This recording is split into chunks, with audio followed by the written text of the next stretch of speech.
I find myself often asking, how do I tell if I'm an adult? I've met older people that are immature and act like they're still in high school, so what does it take to be an adult? The best I could come up with is not dying before you turn 18. So I have a hard time identifying as an adult, especially since I still feel like a kid. That being said, I want to talk with other, quote, adults and learn from them. After all, the quickest and typically the most painless way to learn is through others. Somehow, we're adults.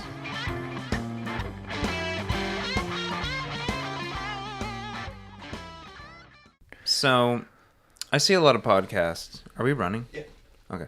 I see a lot of podcasts going for mics like this. Why don't you just do the headsets like we're in an Xbox? I've never seen that. Cool. And then you could like move your head around. And... Quality, probably. I don't know. When you have a mic into a headphone, you're using both pieces on one chip. So it's like it's pulling from the and plus quality of the mic. Have you ever looked at how much like a podcast quality one? Like you watch Dave Ramsey, you know the ones he uses? Dave Ramsey does have those. Mm-hmm. Yeah. Do you know how much those cost? I have no clue. They're like $500, I think, starting. A piece? Yeah. Okay. I could see that. But So what's this? Like $50. This is 50. The arm's another 20. Yeah, we're still not even we're not even 20% of the way there yet. Yeah. I could see it. These are a good start. I mean, these little boom arms are like $10-15, you know. It's a good way to get good quality sound for not spending $500. Like if you look at like the microphones like what Joe Rogan uses, even just those microphones, those are $400. Like just the microphone. I really felt like he would be like just stupid at this point. What do I you feel mean? like he would just have like, $2,000 mics just to have them. I don't know if they make, because he uses like these ones are dynamic microphones. Mm-hmm. And so when you're recording a podcast, like if you don't have like a soundproof room, you like what was the other one called? There's dynamic, and then there's I can't remember the name of the other one, but the dynamic ones are great because it doesn't record like outside noises as loud. Right. So like the other ones, they pick up like they're very, very like in tune. Like if you have like a bunch of background noise, so condenser mics, yeah. So condenser mics are like what they would use for like music and stuff like that, because you can pick up like very like depthy sounds and stuff like that with a podcast. Pick up minuscule sounds. Right, and you'd want it in a Yeah. soundproof room kind of thing. Like instruments. Yeah. Yeah, so when I was designing low voltage systems, we did a lot of conference rooms. And so it's quite the opposite. You don't want that reverberation coming through the audio. So like if you look up like a Shure mic, they're like $4,000. That's what these are. These are Shures. Yeah. But they're this is cheaper. designed for conference room settings, right? And so they would actually, there's like DSPs and stuff built into them to cut out reverberating noise. If it notices that it's cycling through or it bounces, it'll try to cut it out.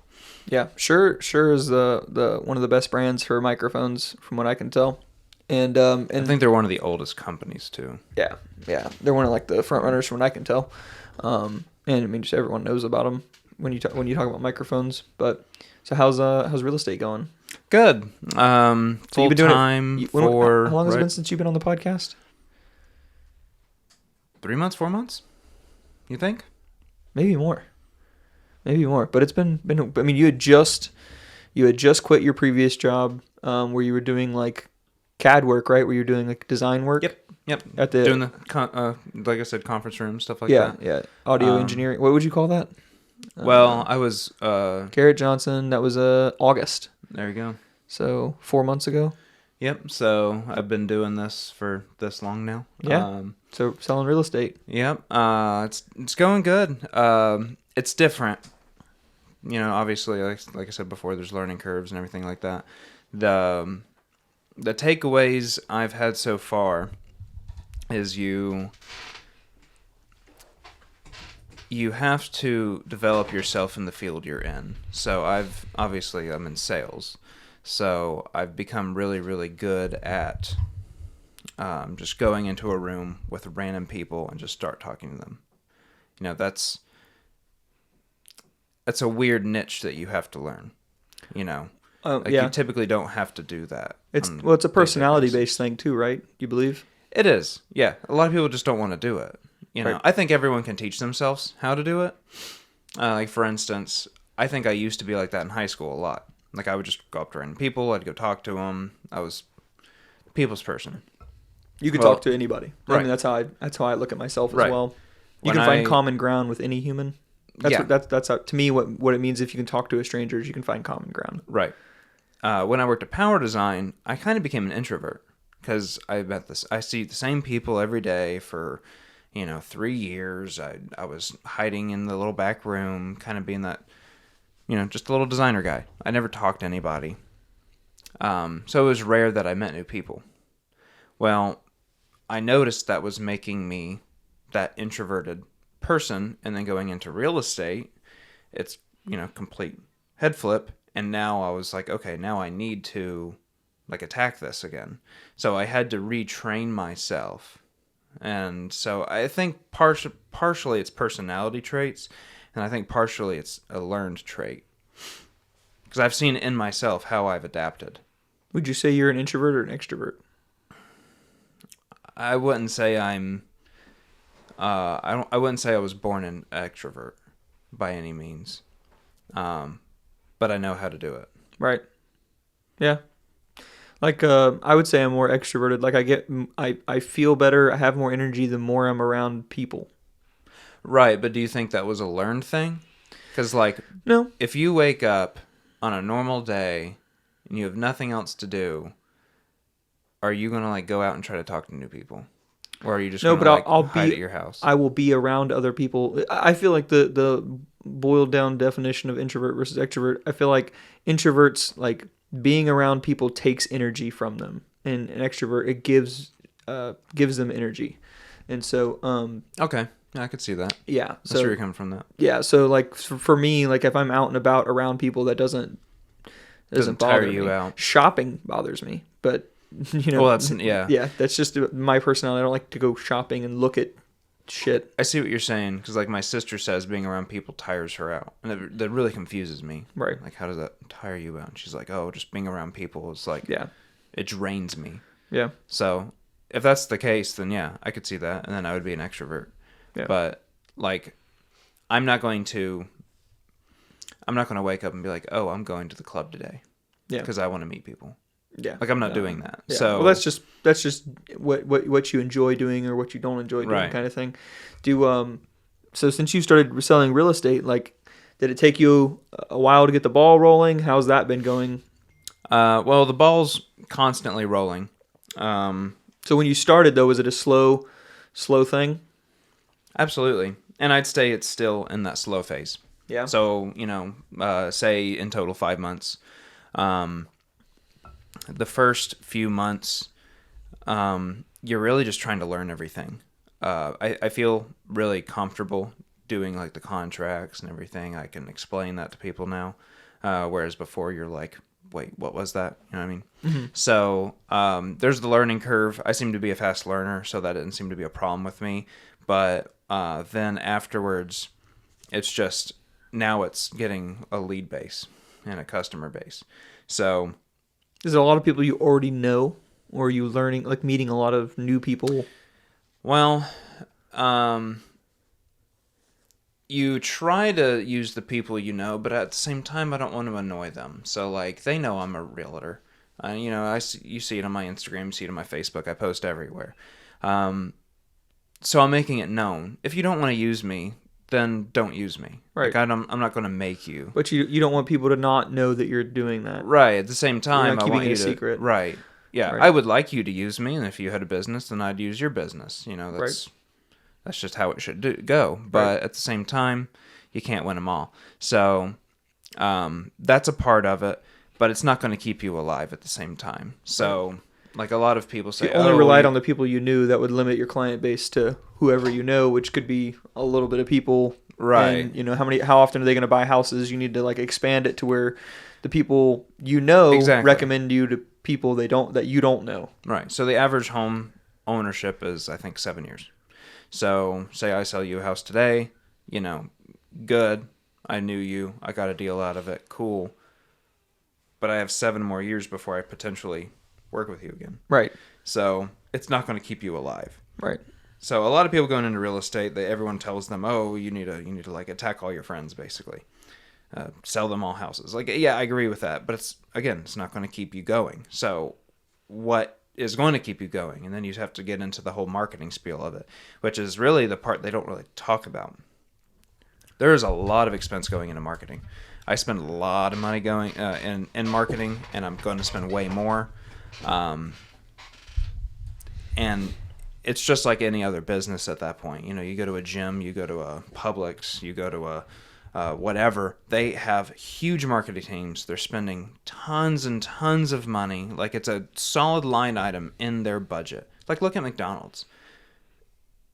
The McDonald's down the street may not be the one marketing, but they're paying a royalty to McDonald's to then do their marketing. They're spending thousands of dollars a month per store. Probably tens of thousands at a corporation like that. Right. So I'm now doing that. I'm having to learn at your that own process. Scale. Yeah. Yep. And so it's all scale based.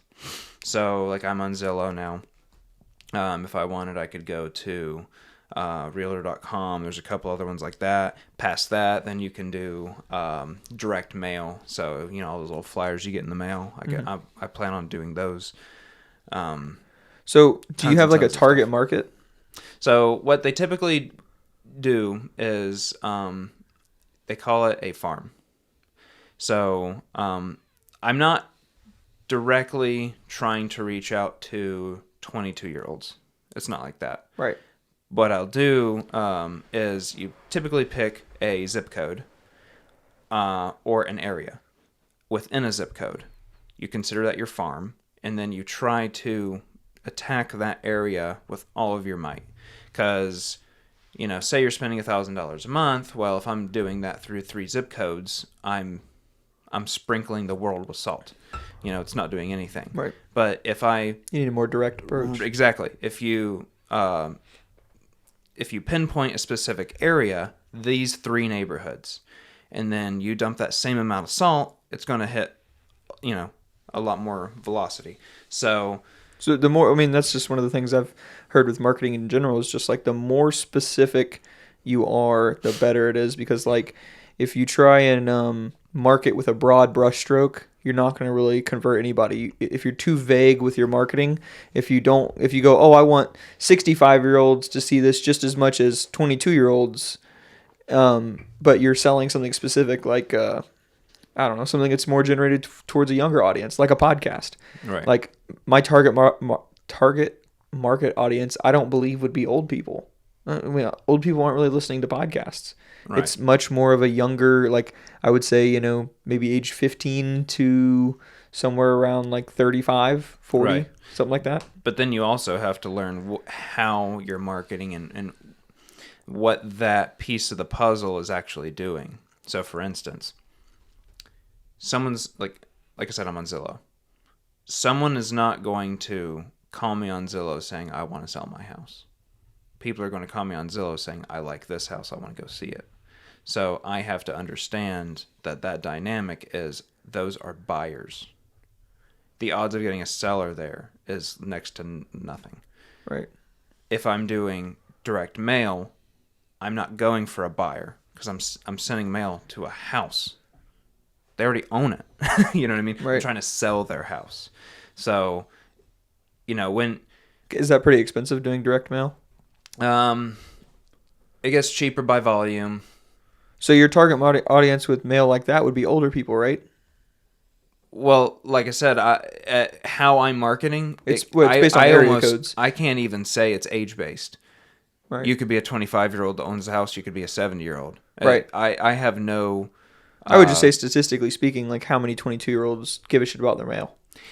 Sure. Well, or people any of the age between like 20, 30 would get like an advertisement in the mail and be like, okay, like I'm gonna go with this person. That's much more of like a So I see what you're saying with that. And with that said, a lot of realtors are trying to use Facebook. Social media marketing, digital marketing. Yeah, digital marketing. Which is much cheaper because then there's no printed piece, there's no mailing cost associated with it, and you can be very specific. So the specific part about your direct mailing is the area code, which makes it nice. Mm-hmm.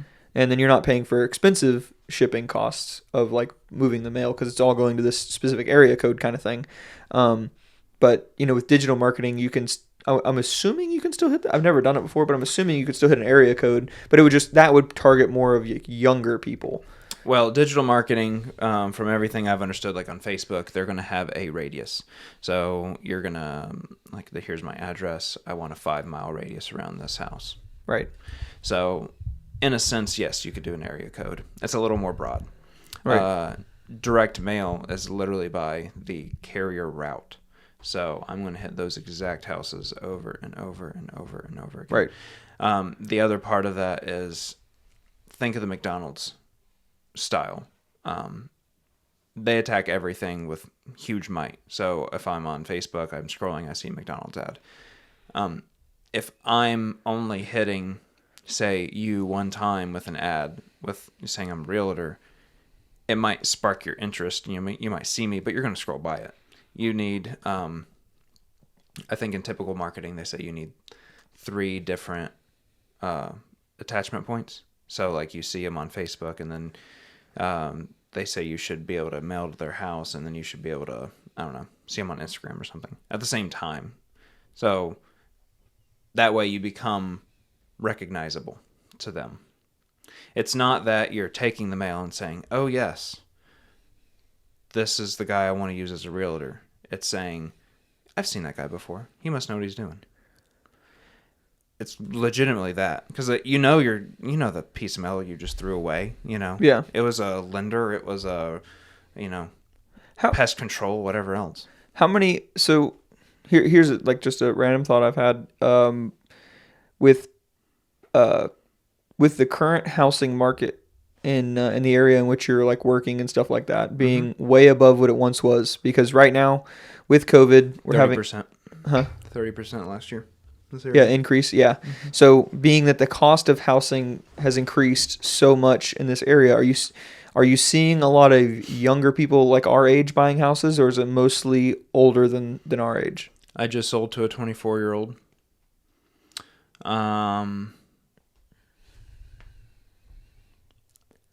I have another couple buyers that are around our age. So it hasn't changed much. They're out there. The problem is their dollar is worth less than it was a year ago when they were looking. Right. And that's really hard. So, a year and a half ago, before COVID, you could have bought a house easily at $200,000. Right. A starter home, nice, no bells not and a shitty whistles, area, but not a Now you're buying a decrepit house in a shitty area. You cannot find for a house for $250,000. Doesn't exist. Yeah, you're starting is like $275. Yeah, you can find something one in $250, somewhat livable. That probably needs updates. $250 is gonna be like, I hope you're not a FHA or something, because there's probably gonna be some problems with it. It's gonna be like a fixer-upper. Yeah, which is not bad, but. For 200, you used to be able to buy for the a same lot amount more. Of money. Yeah, you used to be able to buy a lot more. So you're talking like a 30% increase in this area alone, just in the 1 year. Yes, they're out there. They're just having to have more money. Right. It's going to take them a little bit longer.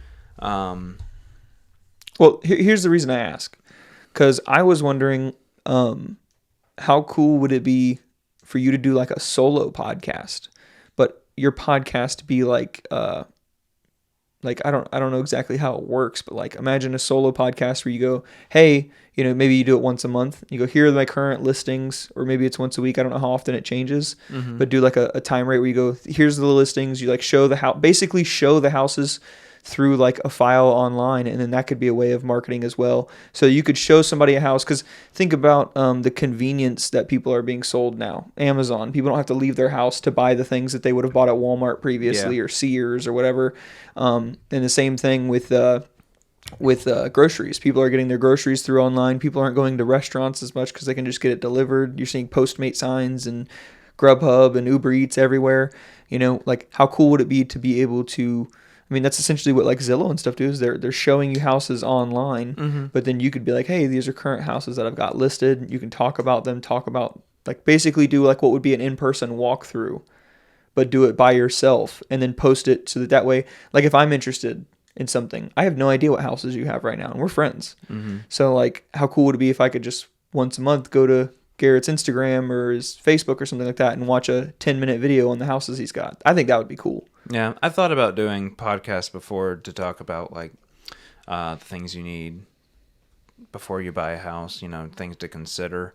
Educate people. Yeah, just educational stuff. Yeah, a lot of first-time home buyers, they come in and they have no idea. They just say, "Oh, I just want a house," right? Which is fine. Start a YouTube. But yeah, like okay, now you got to start talking about credit. Now you got to start talking about versus down payment versus closing cost. Explain just how it all works. There's a lot of random pieces you wouldn't think it works the way it does, right? Essentially, and so I always have to go through that Bro, same process. If you want to start a podcast, let me know. I'll help you out. Do whatever you need me to do. Can I steal a mic? We can point you in the right direction. How about that? No, I think that would be cool because that would target a lot of younger people too, as far as a podcast goes. I also thought about it in the same sense that like I'm already marketing, and then people get already to know you. there. Mm-hmm. If I'm already doing it, what's the difference of that one more piece?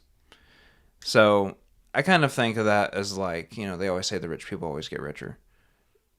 But the thing is, like, they're already doing the things that got them from A to B. Well, half of those are going to help them get to C. Mm-hmm. It's building blocks. I feel like that would be a great way to market to your customers, and it would be a way. Think about how many people are introverts. Mm-hmm. To meet a new person takes a lot of energy for them, especially like taking time away from work. But you could do it. I would say in your spare time, but essentially build it in your spare time. And even if you only get 10, 15 people listening, then, or like checking it out on a regular basis, like you could then sponsor a video on YouTube or Instagram or something like that. And then you have the file. Throwing a video together is not that hard. You could do it all from your phone and then just transfer it to a computer, clip it all together. I think it would be cool because like I would probably watch it. Because I'd like to keep an eye on like what buys you what in this market, because potentially be buying a house in the next couple of years. Another thing I could talk about is just like market trends and what's happening. Yeah, it gives you a platform, man. Because there's a lot of stuff that like a typical person wouldn't see that I have access to. It's like how many houses went pending this week, how many houses. So it's like I could see, I can see how beneficial. Well. I can see where the market is going based on the historicals. Right. So, like, we have an extremely low inventory right now. Right. That's probably why. That's really what's propping the market up right now. It's been happening for, as well as a year now. So, when you have this extremely low inventory, supply and demand, those prices keep cracking up. Mm-hmm. There's no other reason for it other than that. Yeah. So like right now, for instance, high demand, low supply right now. Yeah, we're seeing absolute. It really depends on price point, but like I say, in the 250 price point, those starter houses, they're getting attacked left and right. Middle class houses. Yeah. So your average home price in Brandon is like $330 now. So in that low, in the twos. That's your starter homes, that's your rentals, it's your standard B neighborhood, investments. So not only are investors attacking them, the people trying to buy their first house are attacking them, and then you have people trying to downsize, they're trying to attack those same houses. They're getting just attacked. Yeah. It's insane. Now, go to the threes and the fours, less people, yeah, a little nicer. Yeah, have you seen any like a lot of movement on like wealthy people houses, like $500,000 plus houses, or have those not changed much? They're all moving. It doesn't matter the price point. People buy and sell. Yeah. Those $1 million houses. I think the difference now is there's more of them. Yeah. Your standard, your standard nice house. When we were growing up, is probably verging on that $1 million house now. Yeah. If it's not $1 million, it's Yeah. up there. Houses that you wouldn't have thought 5 years ago would be worth $1 million, Yeah. but were nice houses are now close to $1 million. And Right. you're like, Or what the these, hell? your standard $200,000 house a couple years ago is $500,000 now. Mm-hmm. So you just look at the price points. Mm-hmm. The houses that when we were growing up we thought we'd be able to afford for $250,000 are now $500,000 houses. Yeah.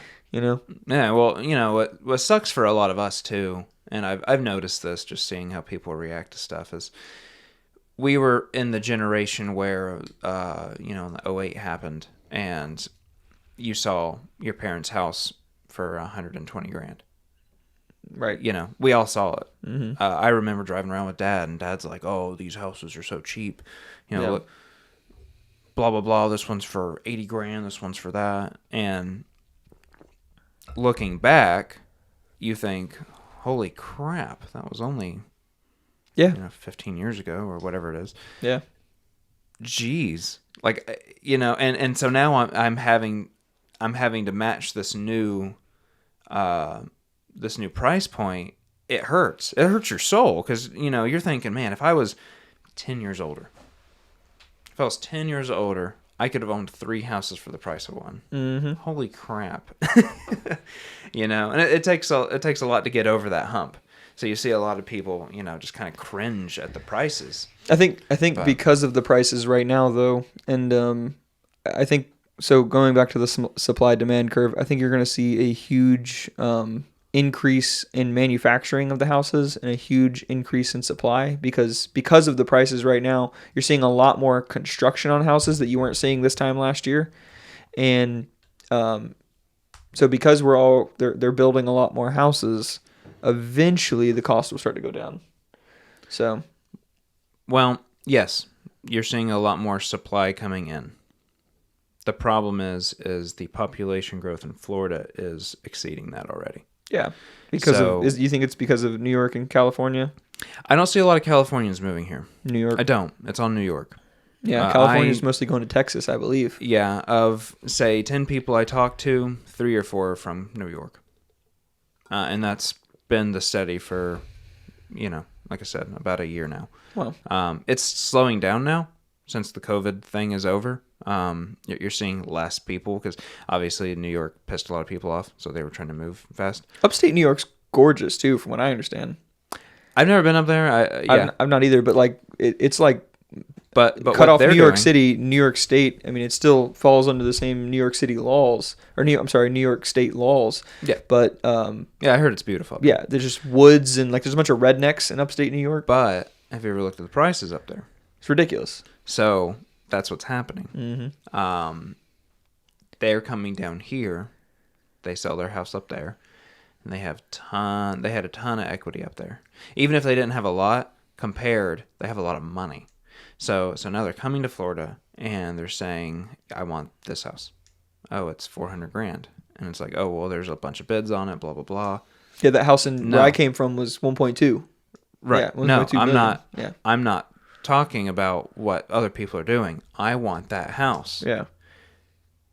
And I'm seeing huge overpaying for houses.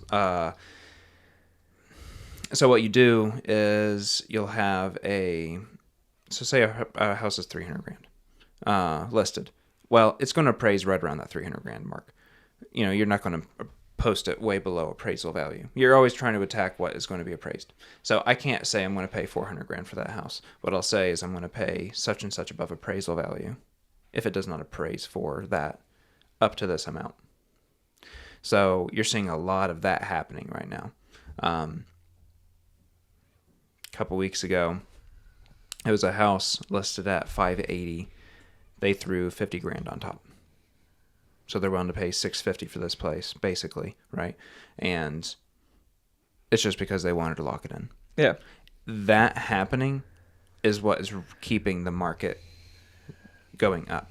Now, what I'm interested in seeing happening, which it just did happen, and it's going to continue to happen this year, is interest rates are going up. I don't know how that's going to affect the market. Mm-hmm. So for every 1% of interest, it's like $40,000 in buying power, something like that. Obviously, it depends on your scale. So if you think about that, like, okay, you're getting a pre-approved today, you can buy a $350,000 house. Well, suddenly now you can only buy a $300,000 house Because you're still because gonna, the interest. You're just going to pay the money in interest. Right. The math is still there. You're just paying more towards this avenue versus that. But that affects demand too. The higher the interest rate, I'm assuming the less people buy houses. Correct. So they're raising the interest rates to try to slow the market down because they see what's happening. And the banks can essentially make more money because of that. Well, yes. So In theory. there's two parts of this. The Fed is raising rates. One, because they have been dishing out money at such a low rate for the longest time that it's just, our debt is just skyrocketing, and you don't want to fall into this trap of the snowball effect. Right. Right. The other part of it is trying to slow people buying. You want to slow the market down. Right. It's going too fast. Right. So the businesses go, we don't have it priced properly enough for how fast they're going. So they're going to, when I say businesses, I'm talking like lenders. Yeah. Well, we go, okay, we're handing out more loans at this rate. We can increase the rate a little bit and we'll make the same amount of money and we'll be giving out less loans. Well, a lender is always going to make the same amount of money. Right. So what they're doing is the Fed is saying, I'm going to loan to the banks at this amount of money. Mm-hmm. The lender is just taking their points on top. Right. So they're all basically the same. It's what the Fed is doing. So that's why, like, when they're saying you can get a house for 3%, well, the bank is getting it for like 1.5 or something, and then, that's where that 3 is coming from. So if the Fed wants 4%, then you're going to get like a 5 or something like that. Right. Yeah. So the bank has to make some money. Right. Yeah, but the Fed is trying to get some on top. Right. Now, how have you liked the schedule of being a real estate agent compared to what you've done previously? The schedule's, in my opinion, awesome. There's a few parts to it. I wake up and I'm immediately working, and I'm working till the moment I go to bed. But you enjoy that the doesn't work. mean I'm doing anything somewhere, though. I could be doing contracts. I could be calling people. But basically, essentially, I'm always on call. I'm always ready to do something. I question how people do it with kids. Like, if I had a kid and I had to take them to daycare and this and that, it would get really hard. I would have to coordinate a lot more. And I feel like you'd probably lose out on a lot of business because you're not ready for something. Because I'll get a call, hey, Garrett, I want to go see this house tomorrow morning. And it's 11 at night.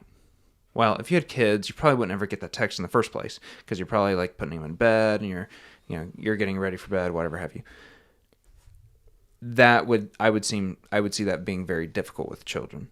Since I don't have kids, I'm not married, just me and the dog, I'm very dynamic.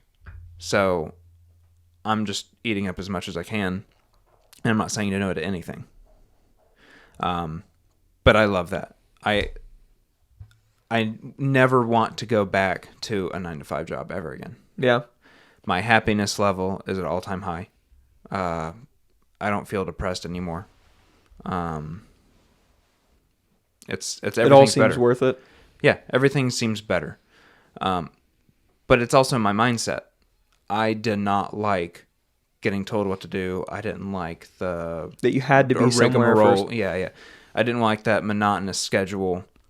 Yeah, even when I was working there, I was always showing up late. I was always, because I would stay super late. So in my opinion, I was like, as long as I pull 8 hours, I don't care. Mm-hmm. So I just did whatever I wanted. Well, a lot of people could get they were mad at me about it, but I always did my job, so I never got in trouble per se. In this job, if you don't want to do it, just don't do it. You just won't make money. Right. So you live and die by your own sword now. Exactly. Where previously you were getting an hourly rate, and no matter how hard you did or didn't work, correct. As long as you pulled a minimum that they expected of you. Correct. So I feel like now I have it's all up to my own potential. Like it's all up to me now. Whereas before I was always just there doing something for somebody else, and it really ultimately didn't. Because now benefit you me. control how much money you do or don't make. Right. If you make 20 grand a year, that's because of you. Right. If you make There's a little bit of 220 grand a year. I think of a lot of things like as a monopoly board. There's a little bit of luck thrown in there, Right. but generally speaking, it's principles, philosophy. So you follow good principles and philosophy, and the luck should probably follow you. I seem to be doing pretty good. I go to I've been doing a lot of classes with the brokerages and the associations and stuff, and a couple of them, they're like, hey, you're all newer realtors. Basically, if you're younger than a year, they just consider you new.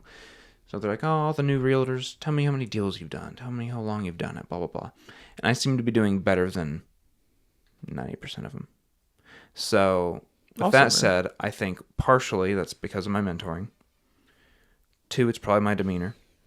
3, it's probably because I don't have kids and I'm very open. Like for instance, we had to push this podcast out back an hour because I got a call last night to do a showing at 10 a.m. Boom, I have to do it. I'm doing it. Yeah. That's on a Sunday morning. If I'm going to church, if Thank that God wouldn't you're have not happened. religious, right? Right. I'm just saying. I know. I'm just saying. It's I just know. obligations, right? Yeah. You So don't if I had a have kid- hardly any obligations right now. You have to make sure that Jenny Correct. eats. Correct. I have no obligations to anybody. You can do a lot of your work from home too, can't you? I can. So, and that's the other part. So we'll get into that. But, I just feel like it's so open and I can do everything I want to do. I don't know. I just love it. It works good for Talking- your lifestyle. Exactly. But again, it's your mindset. So if you want stability, this would scare you to death. Mm-hmm. And I see that. Well, I honestly, I see that. So like my goal for the new year is to have a deal every month. 1 deal every month. That's a pretty high goal. Especially I'm considering this my first year into it. I consider what I was doing a beta. I was learning. Now it's like, I know what I'm doing. Let's see what I can do. Hit the ground running. Yeah. So far so good, right? But I want to try to average a deal a month. The average realtor sells 4 houses a year. So I am saying I want to do 300% of that. right. Yeah. Well, you don't have any obligations, and how many of those realtors do? Right. But like I said, it just depends. We'll see. We'll see what happens, and we'll see what life holds. But I think when you're deciding what you want to do, you really need to look at what it is, not what's the name of it, not Well, how many people? what's the hysteria around it, but what is the daily chores, what is the tasks, are you open to those? Like I meet new people constantly. If you don't like talking to new people, if that brings anxiety to your life, this job is going to be terrifying. Have you ever heard of Jordan Peterson? You ever listen to any of his stuff? Yeah. Well, like one of the things he says is there's one thing for certain in life, and it's struggle. Mm-hmm. And you just have to find the thing that is worth struggling for. So when it comes to work, I mean, we've talked about this on the previous podcast, is most people, the traditional route is you get done with high school, you don't know anything, you didn't do any college classes, let's say. So, but you've been, berated with, you have to go to college your whole high school career. You don't know how to do anything besides like playing sports or like in band or stuff that is typically no transferable use in the real world. You go to college right out of high school to do something that, I don't know, sounds good, because you have no idea what you want to do when you're 17, 18. Or if you do, like you're rare if you know what you want to do for the rest of your life. Well, you go and you take out student loans because your parents were just scraping enough together to raise you and your siblings, or even just you, and make things work.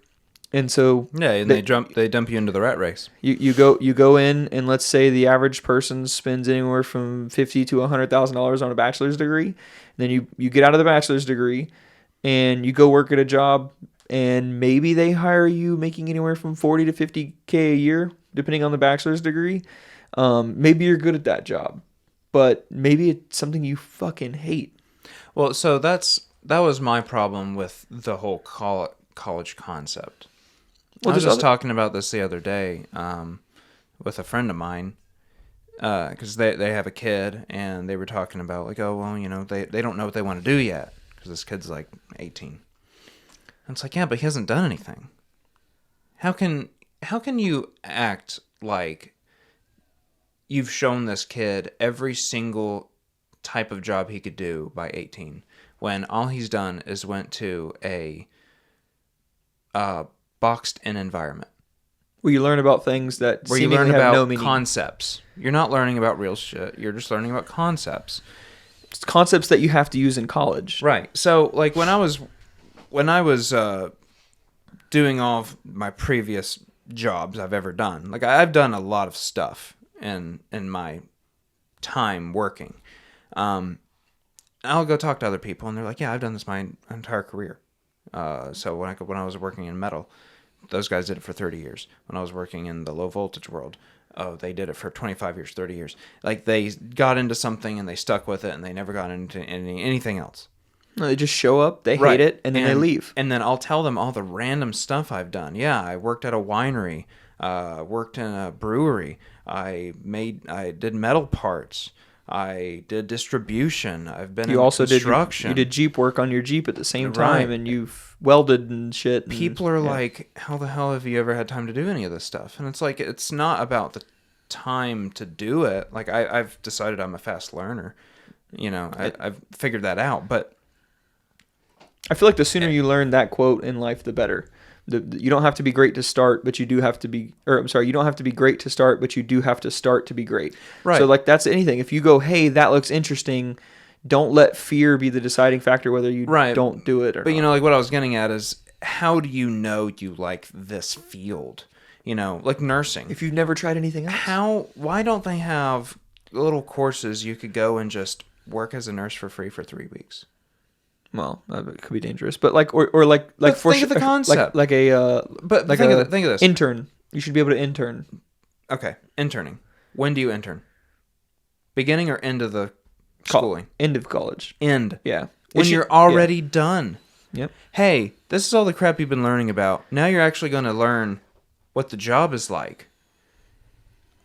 You go through that, you can't stand it. You can't stand how the corporate environment feels, or maybe it's not corporate enough, or whatever the case is. You should almost can't stand it. Mm-hmm. Now you have all this time in for no reason. You should have done that first. It's almost like when you get out of high school, you should just focus in on interning until you're about like 20.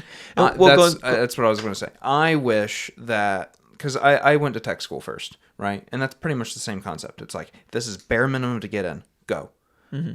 Well, at least you get to learn how that environment works.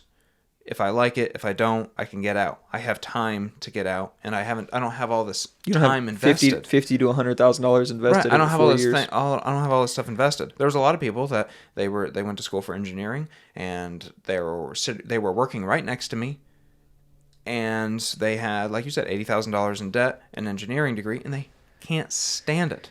It had nothing to do with the engineering side of it. It had everything to do with how construction works. They just don't like it. But you'd have never known that. So I feel like schools are backwards. The concept is backwards. You need to get out of high school. It's how you they make immediately need to just, hey, a month in this field, a month in that field, a month in this other field. I feel like you wouldn't even need that if high school was set up differently. I agree completely. And high school is just, I mean, they have, it seems like, 50, 60, 70 years ago, they decided that reading, writing, and arithmetic was just what they were going to freaking double down on, and they have just made it. And I understand you have to challenge kids, but I mean, the way I've talked to my uncle about it before, who was an elementary school principal for many years, I explained, I said, I think if there's 3 parts to every human's life, and this is every human, there's you're sleeping, so let's call it 24 hours a day. You're sleeping 8 hours, you're working 8 hours, and then you have 8 hours of in between. You have no idea. You can't teach people sleep. I mean, you can teach people like general hygiene, but I think that they should focus on the 8 hours of not working and making humans as optimal as possible for that. like cooking, cleaning, operating a house, making people productive, teaching them, how to communicate with others, teaching them like general stuff to use around houses, cooking, cleaning, mowing, like all these things. So that way people are so good at being adults in their normal life that's not working that they can take the extra time and effort and to decide what it is they want to do for work. I partially agree with that, and I've partially been thinking kind of opposite of that recently. So, doing the real estate thing, I've been trying to optimize time. It's a new concept I've been going through in my head. So, mowing is one of these things. And there's a couple books, if you read them, that kind of talk about this. But it's like, what's your hourly rate worth? Is how they state it. But I've thought of it in a different manner. So they say, oh, well, if I could sub it out for cheaper than my hourly rate, then you might as well pay it and just keep working and make more money. I've thought about it a little differently, though, because obviously you're not making money every hour you're awake. It's just optimization of time and brain power. So, and Elon talks about this. It's like, how much time do I have in a day that I'm going to dedicate to work? And then what are the other obligations I have in life? So like right now, I'm trying to show all these houses. I'm trying to write all these contracts, blah, blah, blah. I want to dedicate my time to my clients.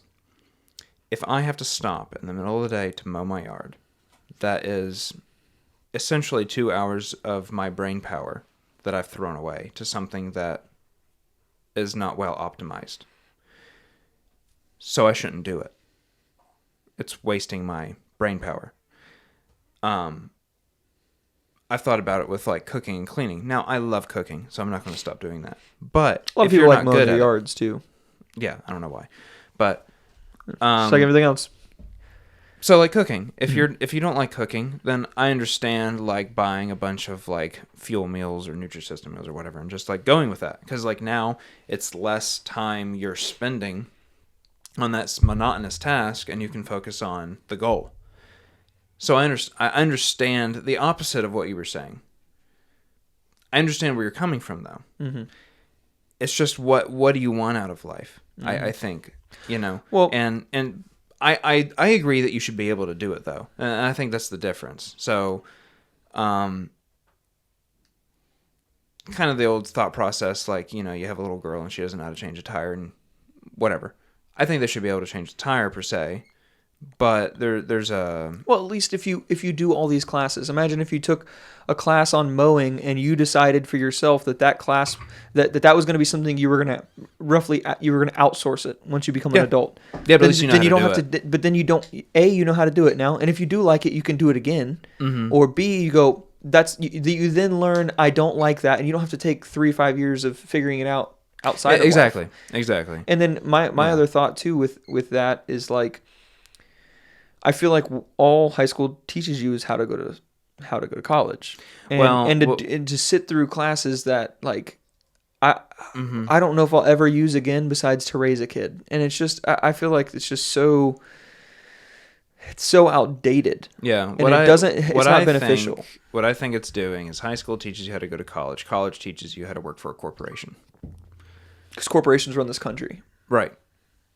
I really do think that is the circle, and I don't know who's paying schools to set up how they're set up, but if they're being funded by corporations, I wouldn't be surprised. Well, they're being funded by the government, which is funded by corporations. Exactly. So you see where it's going, like, oh, well, I want students to come out of college knowing these things or whatever. Well, you think that this is something I've told Colton before. I said you think that government and businesses are separate, but in reality, they're all playing Monopoly. The government's just the one with the rule book. Yep. Yeah. So they're all playing the same game. It's just they have the rule book and they decide what the rules are. Yeah, politicians are essentially lawyers. Right. And so going back to what I was saying earlier, think about what else happens when you're in college. You're getting older now. You don't want to live with your parents anymore. You're old enough to where you can live on your own now. Mm-hmm. And so everyone around you is probably working at the same time. So you've got a little part-time job. Everyone else is starting to buy new cars. So then you buy a new car and you take on a $20,000 loan. Yeah. And then you get out of college. Now you have, let's call it $50,000 worth of non-bankruptable debt, and you have a $20,000 car payment, and you've met somebody that you started dating, and you guys go out to eat all the time, so you haven't been able to save any money, and now you've set yourself up to where you already owe 70 grand. Well, now you're getting married right out of college. Now you're making 50 grand a year, but you already owe 80. Or let's just call it 70, 50 for school, 20 for a car. Now you owe 70. And then you get married to this person, but to do that, you should use 3 months salary to buy a ring. So now you buy a $10,000 ring. And I don't think anyone's doing that. Well, a lot of people are. You spend $10,000 on a ring, and I wouldn't believe if I hadn't heard it personally myself. But you buy a $10,000 ring that you finance, and you make, it's just low payments. Everyone's signing up for these low monthly payments, and so now you have all these monthly payments, and you go, well, we need to buy a house. Now you buy a house. Now you have, your minimum is you have to make that amount of money or less. Yeah. I'm sorry, or more. So to afford. I call that a burn rate. Right. So how much are you burning every month before you actually start getting money? It's your in? operating expenses. Operating expense. And if your operating expense is high, you cannot afford to take risk. Yeah. And so risk would be, this is something that I highlighted in our last podcast. I made a little video about it, was like, you would never have been able to change careers the way you did and take what seemingly to most people would be a big jump if you had not had your what you call your burn rate at such a low rate. Because and you're exactly right. And it's actually something that I think about almost every day. My operating expense, my burn rate. Another goal I have this year is to, it may not be a year, it may be a little later than that, but my goal is to bring it down to zero. And I know what I just said makes absolutely no sense.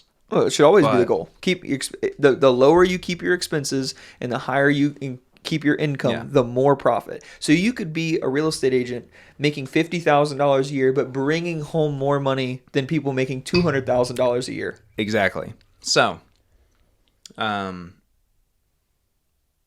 what I'm doing with the podcast. For instance, I'm looking at when I jumped in, I was looking at say for example, $2,000 a month.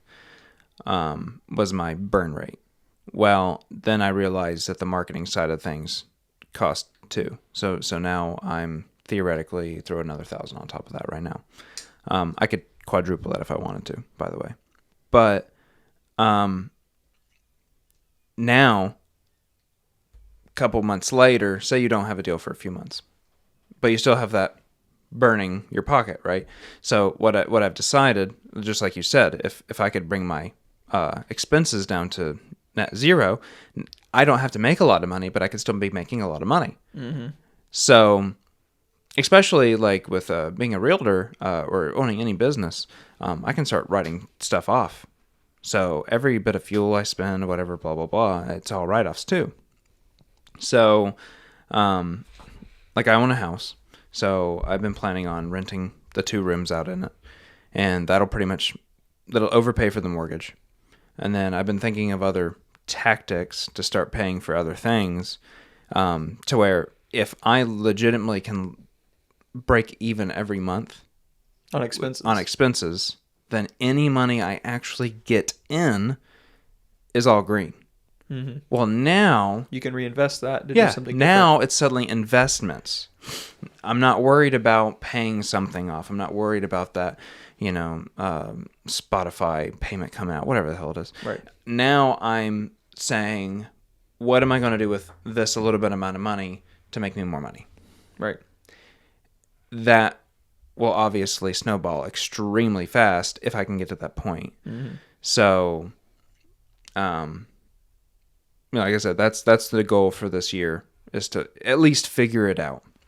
Because right now, like, I don't have a very big house. So, like, if I were to have went back, I would have bought a much bigger house. Just more rooms. Right. So you could rent maybe out not in cost, but just more rooms. Like, I have a 3-bed, 1-bath. I really would rather one more bathroom. Oh, the 2-bathroom things makes a difference. Yeah, especially with, renters and stuff. I could say, this is your bathroom, this is mine, blah, blah, blah. Because you got to be personal with your renters. You have to know them, kind of thing. Mm-hmm. Just dynamics, right? Right. I could have went with less land, more house, whatever. Right. But say you got like a 4-bedroom house and you rented three of the bedrooms out. Now you're making some bank. Mm-hmm. You know, so you could have looked at the buying the house as like, oh, well, like I know you want to do like a 15-year and big down payment. But if it's a business, if you're looking at it in terms of business, and I'm going to rent the thing out and it's going to break even anyways, now it doesn't matter. Now it's just I need to get in. And I need to start renting this thing out, and it is going to make me money. Because now my monthly expense is zero, even though I'm leveraged. Right. Well, the problem with that is that the cost associated with it isn't just setting it up. It's also the monthly maintenance. Absolutely. Having to deal with people. So like for me, I want like truly passive income. As far as like, there's no such thing as completely passive income. I agree. I agree. But think of it this way. And what I'm talking about is referred to as house hacking, right? So if you go and buy, like my house is 900 square feet. It's a tiny little guy. Look at a 3,000 square foot house. What's the difference? They both have AC systems. Okay. We're even there, other than the cost of the one is more than the other. Still one system. I still have plumbing, so I have one septic system per house. Okay, so I'm even there. I have one roof. You see my point? Like the expenses, that it doesn't get it doesn't get 3 times as expensive because it's 3 times the size of the house. There's a cascading effect that it becomes cheaper with size, with scale. So, if, like I said, I would have bought a much bigger house and I would just rented the rooms out. And the other part of that is if I had more rooms, you're not asking, like if I have one room vacant, it doesn't hurt me as bad as like I only have 2 rooms and if I have 50% vacancy rate, I'm getting hurt a lot worse. Right. Theoretically. Well, my thought with it is I don't want to have to deal with it as far as rentals go, because yet percentage wise you might make more as far as an investment goes, but it's also going to require more work. You have to deal with vetting people. You have to deal with living with people in your circumstance. Absolutely. Which is much easier to do in your situation where you're, by yourself. You're not married with kids. You know what I mean? It's much easier to do those things in that circumstance and deal with it. Well, you could always get like a duplex. Right, which you've always talked about doing. I tried to buy one. Yeah, good. Yeah, well, that was before I bought my house. Yeah. And the thing fell through. It was all messed up. Yeah. Well, so... looking back, I kind of wish I bought it. Yeah, but... Even though it would have been a total disaster. But my thought of investment is more of like a passive investment as far as like put it into like a mutual fund. Mutual funds, dividends, ETFs. Right, all that kind of stuff. Those are truly passive. Well, they still aren't, because you still have to put money into them. But the amount of work that goes into making, like, to me, the best bang for the least amount of work would be just straight up doing mutual fund stocks. Absolutely. Not individual stocks, but just mutual funds and index funds. Absolutely. And you're right. And I have them. I do play with single stocks. But you enjoy real estate, which to somebody listening, I would say, if you enjoy real estate, then renting out houses and stuff like that isn't going to be as big of a deal. Yeah. But for me, I look at it like, well, it's just a risk reward. So just like if you're looking at stocks, think of a house that you're renting out as a single stock. It's a lot riskier. You're putting more eggs in one basket, essentially. Because I could buy ETFs that are management companies, and I'm renting. Right. I'm investing in real estate just as an ETF. I can do that today. Right. So it's kind of like it's just the same idea with like a single stock. It's just more volatile, but the return can be higher.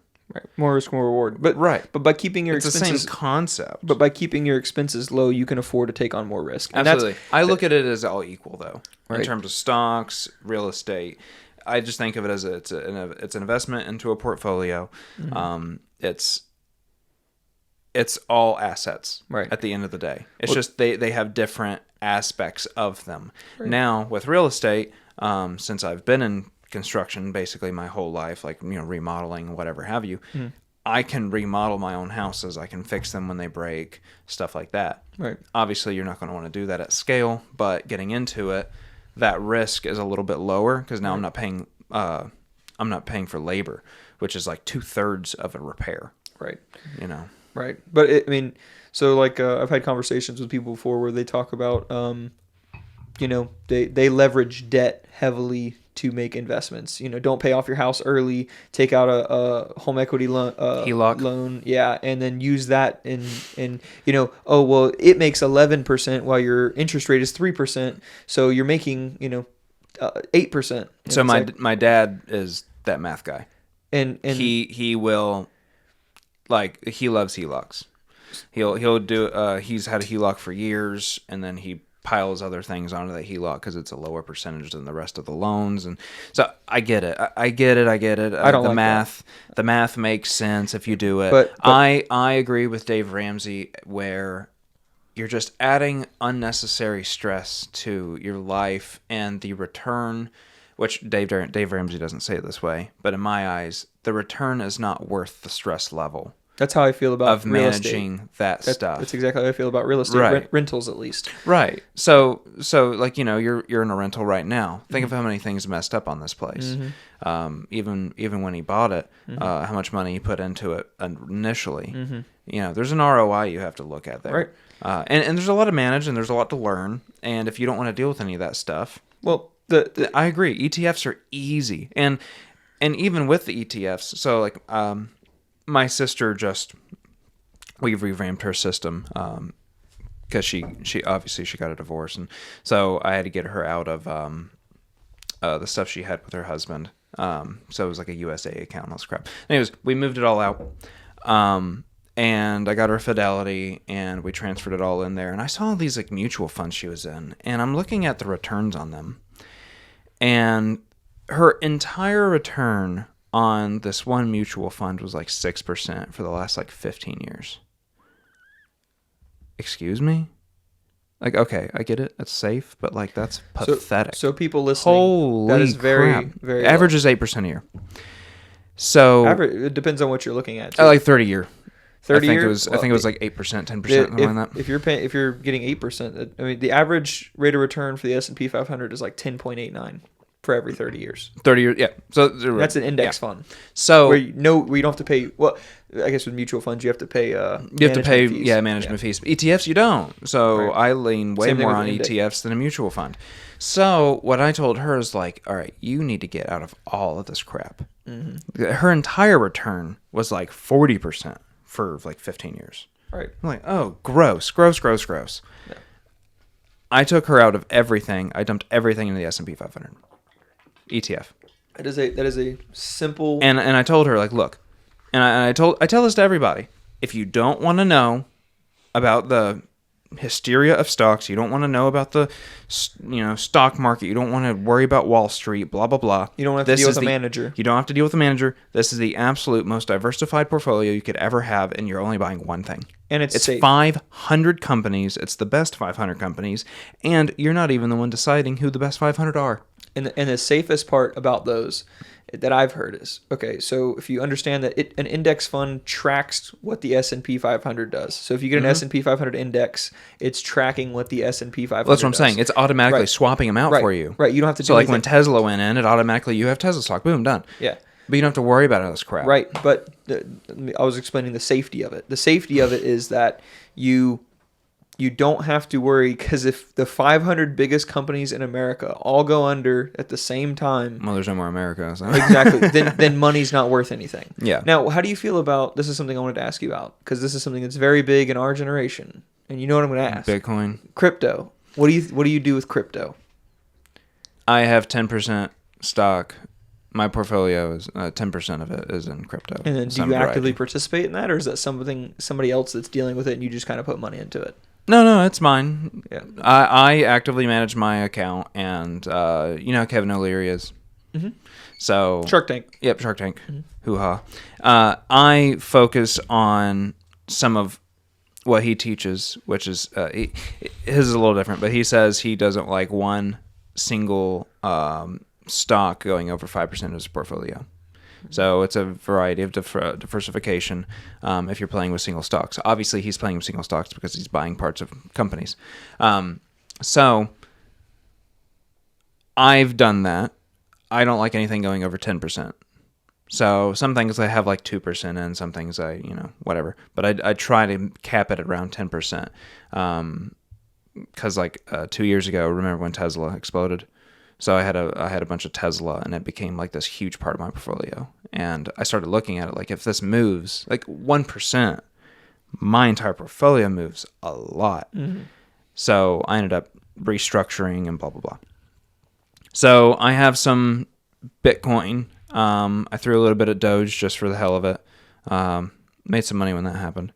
So your whole structure with crypto, so it's an asset class. You're using it as like it's a stock. Yep, it's an asset class. Yeah. I'm not doing anything crazy with it. I'm just holding on to it.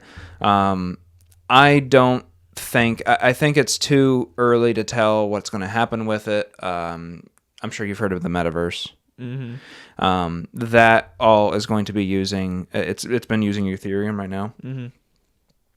It's all piggybacked off of Bitcoin. Right. Something's going to eventually take over, and the other ones are going to die. So if you look back, remember right history, now to guess which one it is going to be very difficult.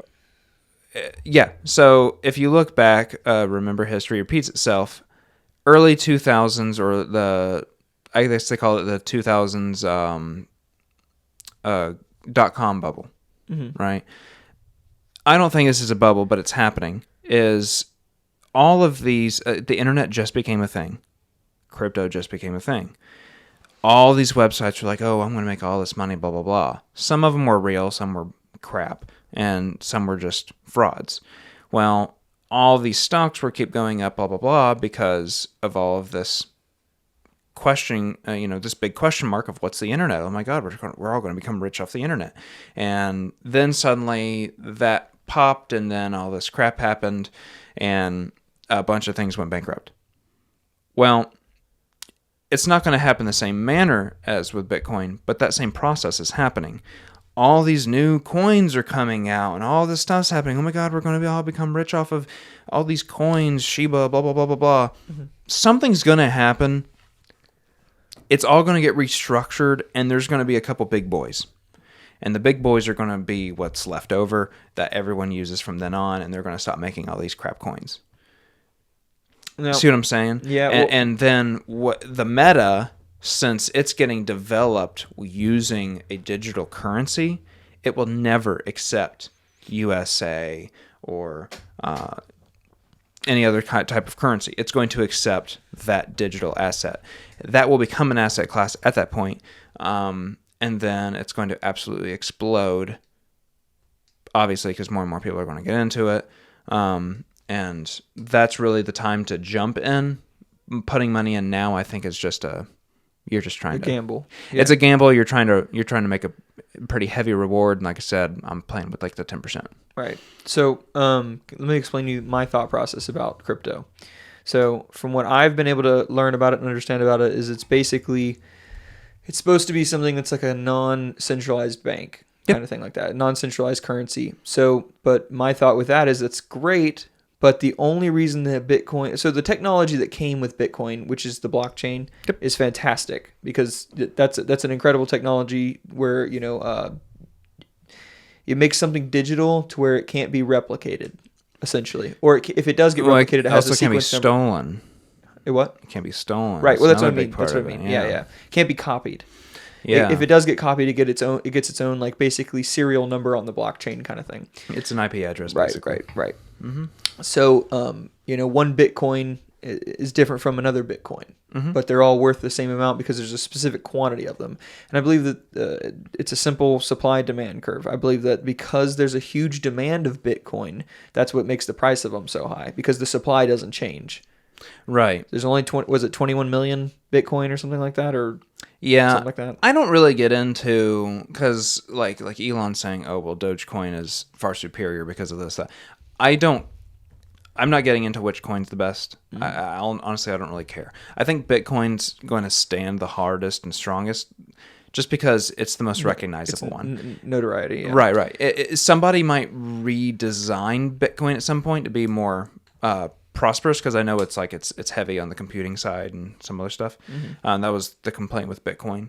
I'm sorry, not Bitcoin. Doge it was expensive to manufacture one. Like it was heavy on the computer side. So all of these like Shiba and all this crap, they're a lot faster to process. Eventually someone is going to go back, redo Bitcoin's algorithm so it's faster, and then it's going to be, it's going to be all good and dandy. Well, here's where I was getting at with all what I was saying though, is that the only reason that as of right now, the only reason that any of those cryptocurrencies, from what I can understand, are worth a shit is because they are worth US dollars. So because you can look at a Bitcoin and go, this is worth 32,000 US dollars or whatever the price may be, then because of that, and my question is when the government switches over to where they will use a cryptocurrency, then I think we'll be cooking. But while it's all operated on an individual basis, is like it's only worth something because it's worth something in US dollars, is what I gather from it. Well, I don't want to call it a US dollar because you can convert it to anything. You can convert it to any currency that's based out of any government, but that's you could call it a converter. So a cryptocurrency is worth nothing except for that people are willing to pay actual money for it. Right? Yeah. Well, that's anything, right? Right.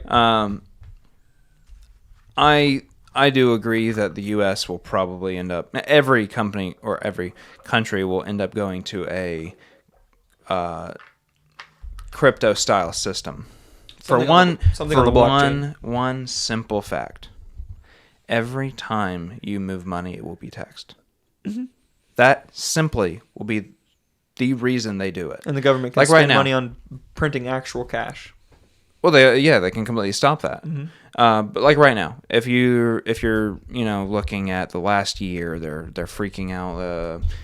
They're going to start telling banks after $600 deposits, they're going to get the IRS on you. Blah blah blah blah blah.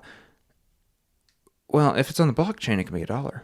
It could be a penny.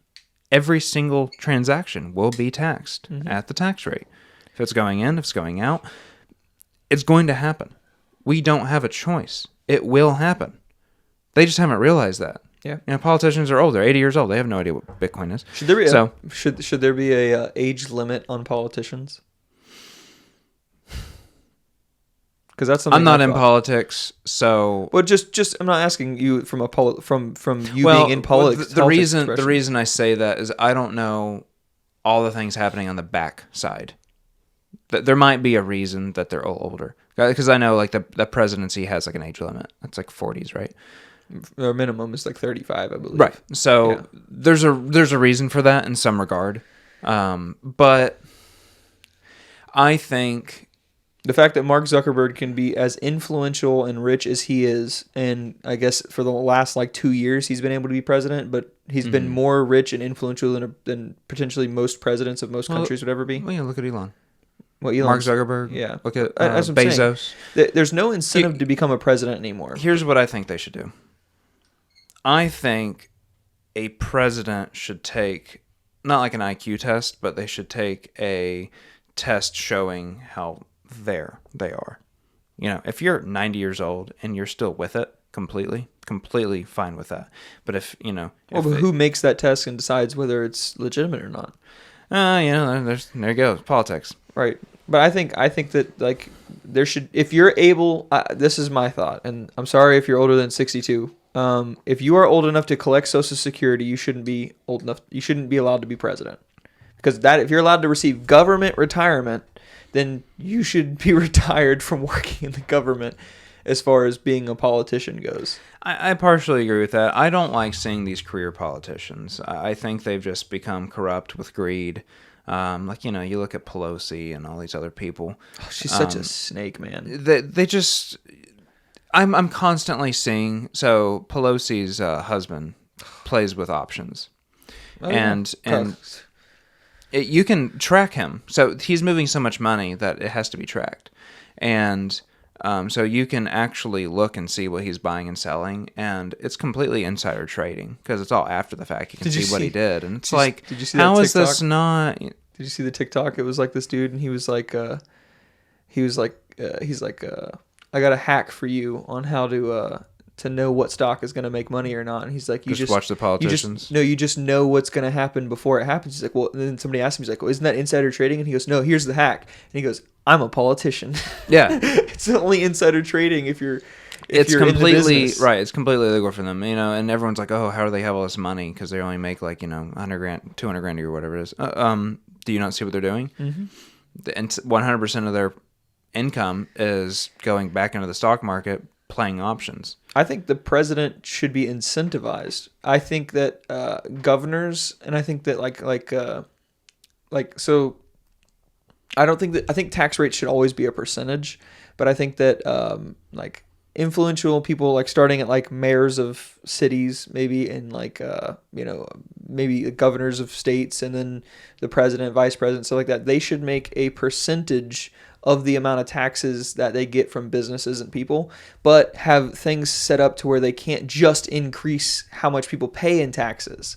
That way they're incentivized for their local economies, or local for a city, or if it's a state, it'd be that state of Florida, like Governor DeSantis. If he got paid based upon how well the state of Florida does it financially, it would be in his best interest. But also, I think there needs to be clear definitions for what the government does, because they don't know what they do. So how about this? They only get paid on growth. Well, but then you got to think too. Then they'll just spend more money on corporations. But then there also has to be But still laws growth. against monopolies. Right. Yeah. But it's still growth. Yeah. If you only paid the president dependent on some sort of growth standard, then cool. I would say that they're not allowed to own stocks. That's my, because like they were on to Trump when he got in because he owned a business, he owned corporations. Oh, you're not allowed to. That's it's Conflict of interest. Conflict of interest. Mm-hmm. Well, and what's the difference with the stocks? Yeah. If you own 30% of Apple, I mean, come on, that's conflict of interest all day long. I get it. It's just there's a loophole, but they should not be allowed to do that. Yeah. They should. When you become a part of politics, when you become a president, you're supposed to be a public whatever, servant at that point. Right? You should not really have any expenses, but you shouldn't make any money. It should be kind of, in a sense, like a church base, or they should, because then you're only going to get people who are doing it for the power to use it in a roundabout way. I think they need to incentivize. You should be a servant, is what I'm saying. If they incentivize, you Elon should Musk, be a public servant. Right. You should not be in there for money. I think you should still make money, so that way you can focus on that. Like, I think that they should, if they incentivized, you'd want the best in the United States to be the ones who become those positions of power, right? Sure. So you'd want Jocko or Elon Musk or maybe Jeff Bezos, kind of somebody who's incredible enough to run these big giant companies they're running, but they should be incentivized to do the job, because there's no incentive for Elon Musk to leave being worth $180 billion to go make $400,000 a year and have half the country hate him.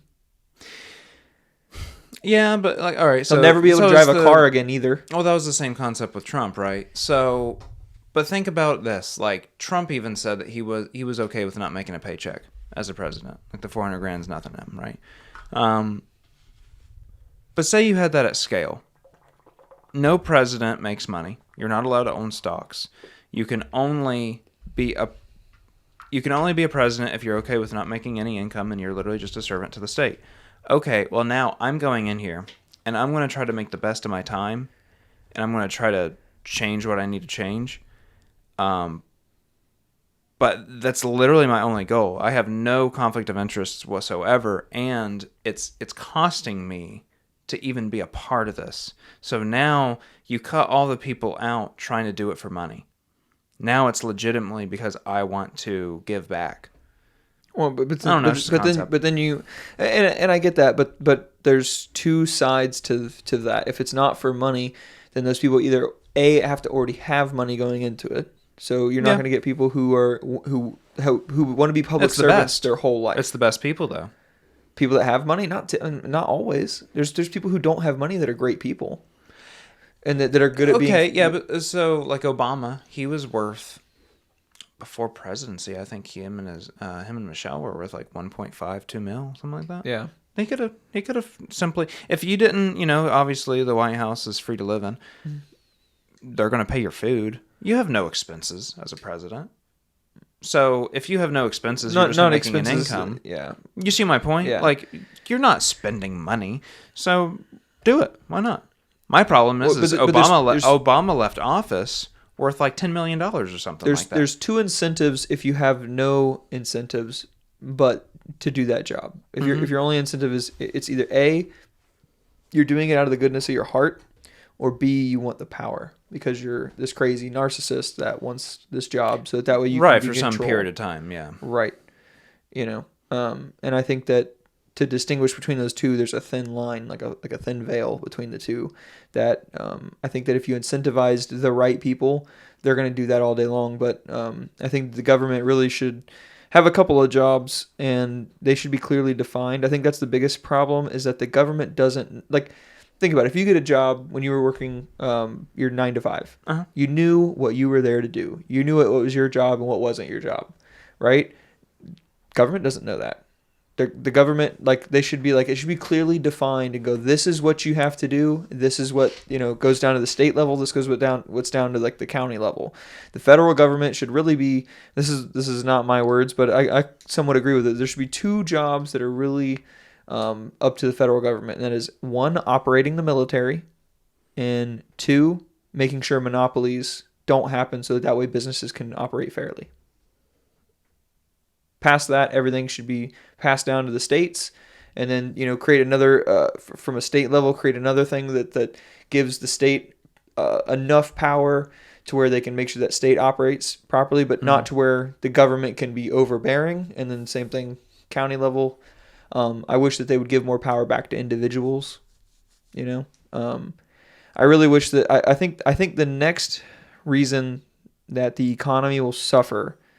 And I think it's like the next drop. What's it going to be? Yeah, I think a lot of it's got to do, and Dave Ramsey's gonna probably it'll be his biggest day ever in his career will be when another thing happens because of debt. Because debt's not a good thing, and I think that it's going to be. I think it's going to be based on the dollar. I think it's going to be one of 2 things. I believe it's going to be because of student loans.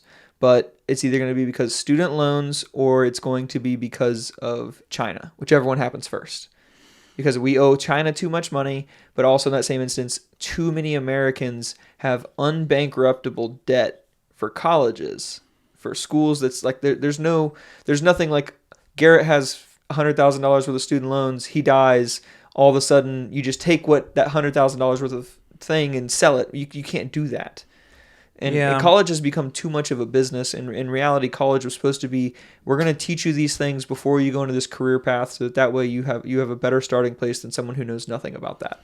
Right. Well, yeah, I think colleges should be extremely cheap.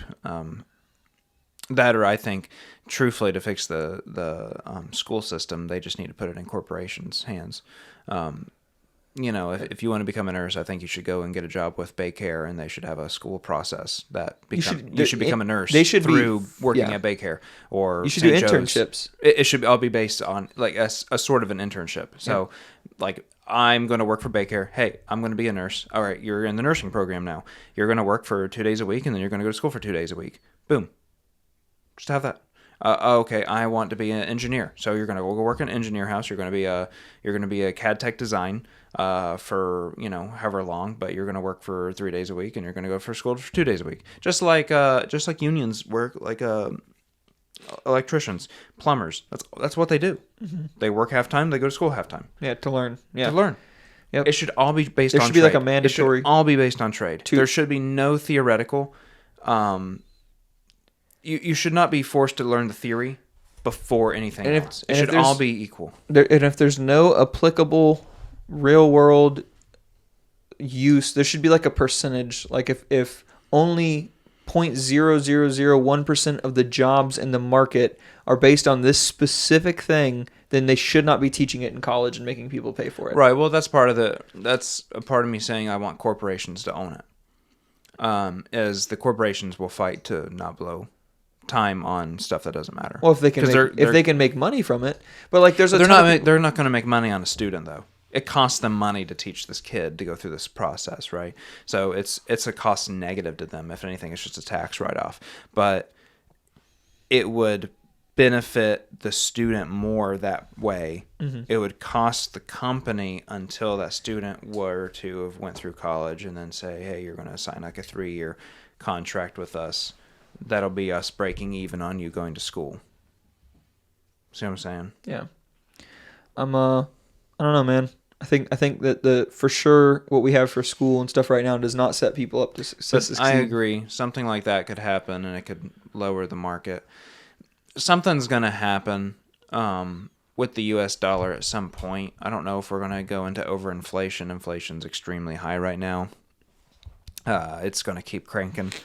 I also believe they're not raising interest rates to slow it down enough.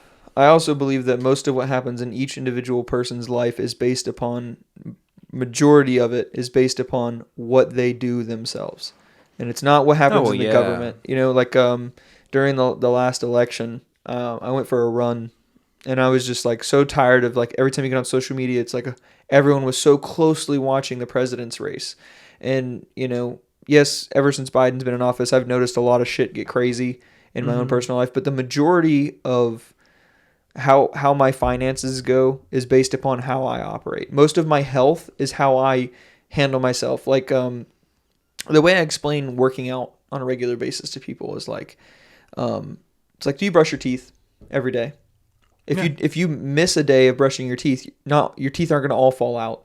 But if you miss a bunch of days of not brushing your teeth, then it's probably going to happen quicker and quicker and quicker. Yeah. It's a snowball effect. And I think it's the same thing with exercising. Is, you know, if you exercise once, it's not like you're going to be jacked out of your mind. But if you do it constantly and regularly and often enough, you're going to see those effects over time. And then, you know, an opposite of that is if you don't do it, you're going to see the effects over time. And, you know, everything is built that way. Everything, like you know, with investments, they have what's called like the hockey stick. You know, where your investment is like slowly, and then all of a sudden it shoots up because of compounding interest. And I explain to people, or when I talk to a lot of people about it, I think that most things in life are compounding interest. You just don't see it. You just have to know about it ahead of time. I was actually listening to something the other day talking about this with working out.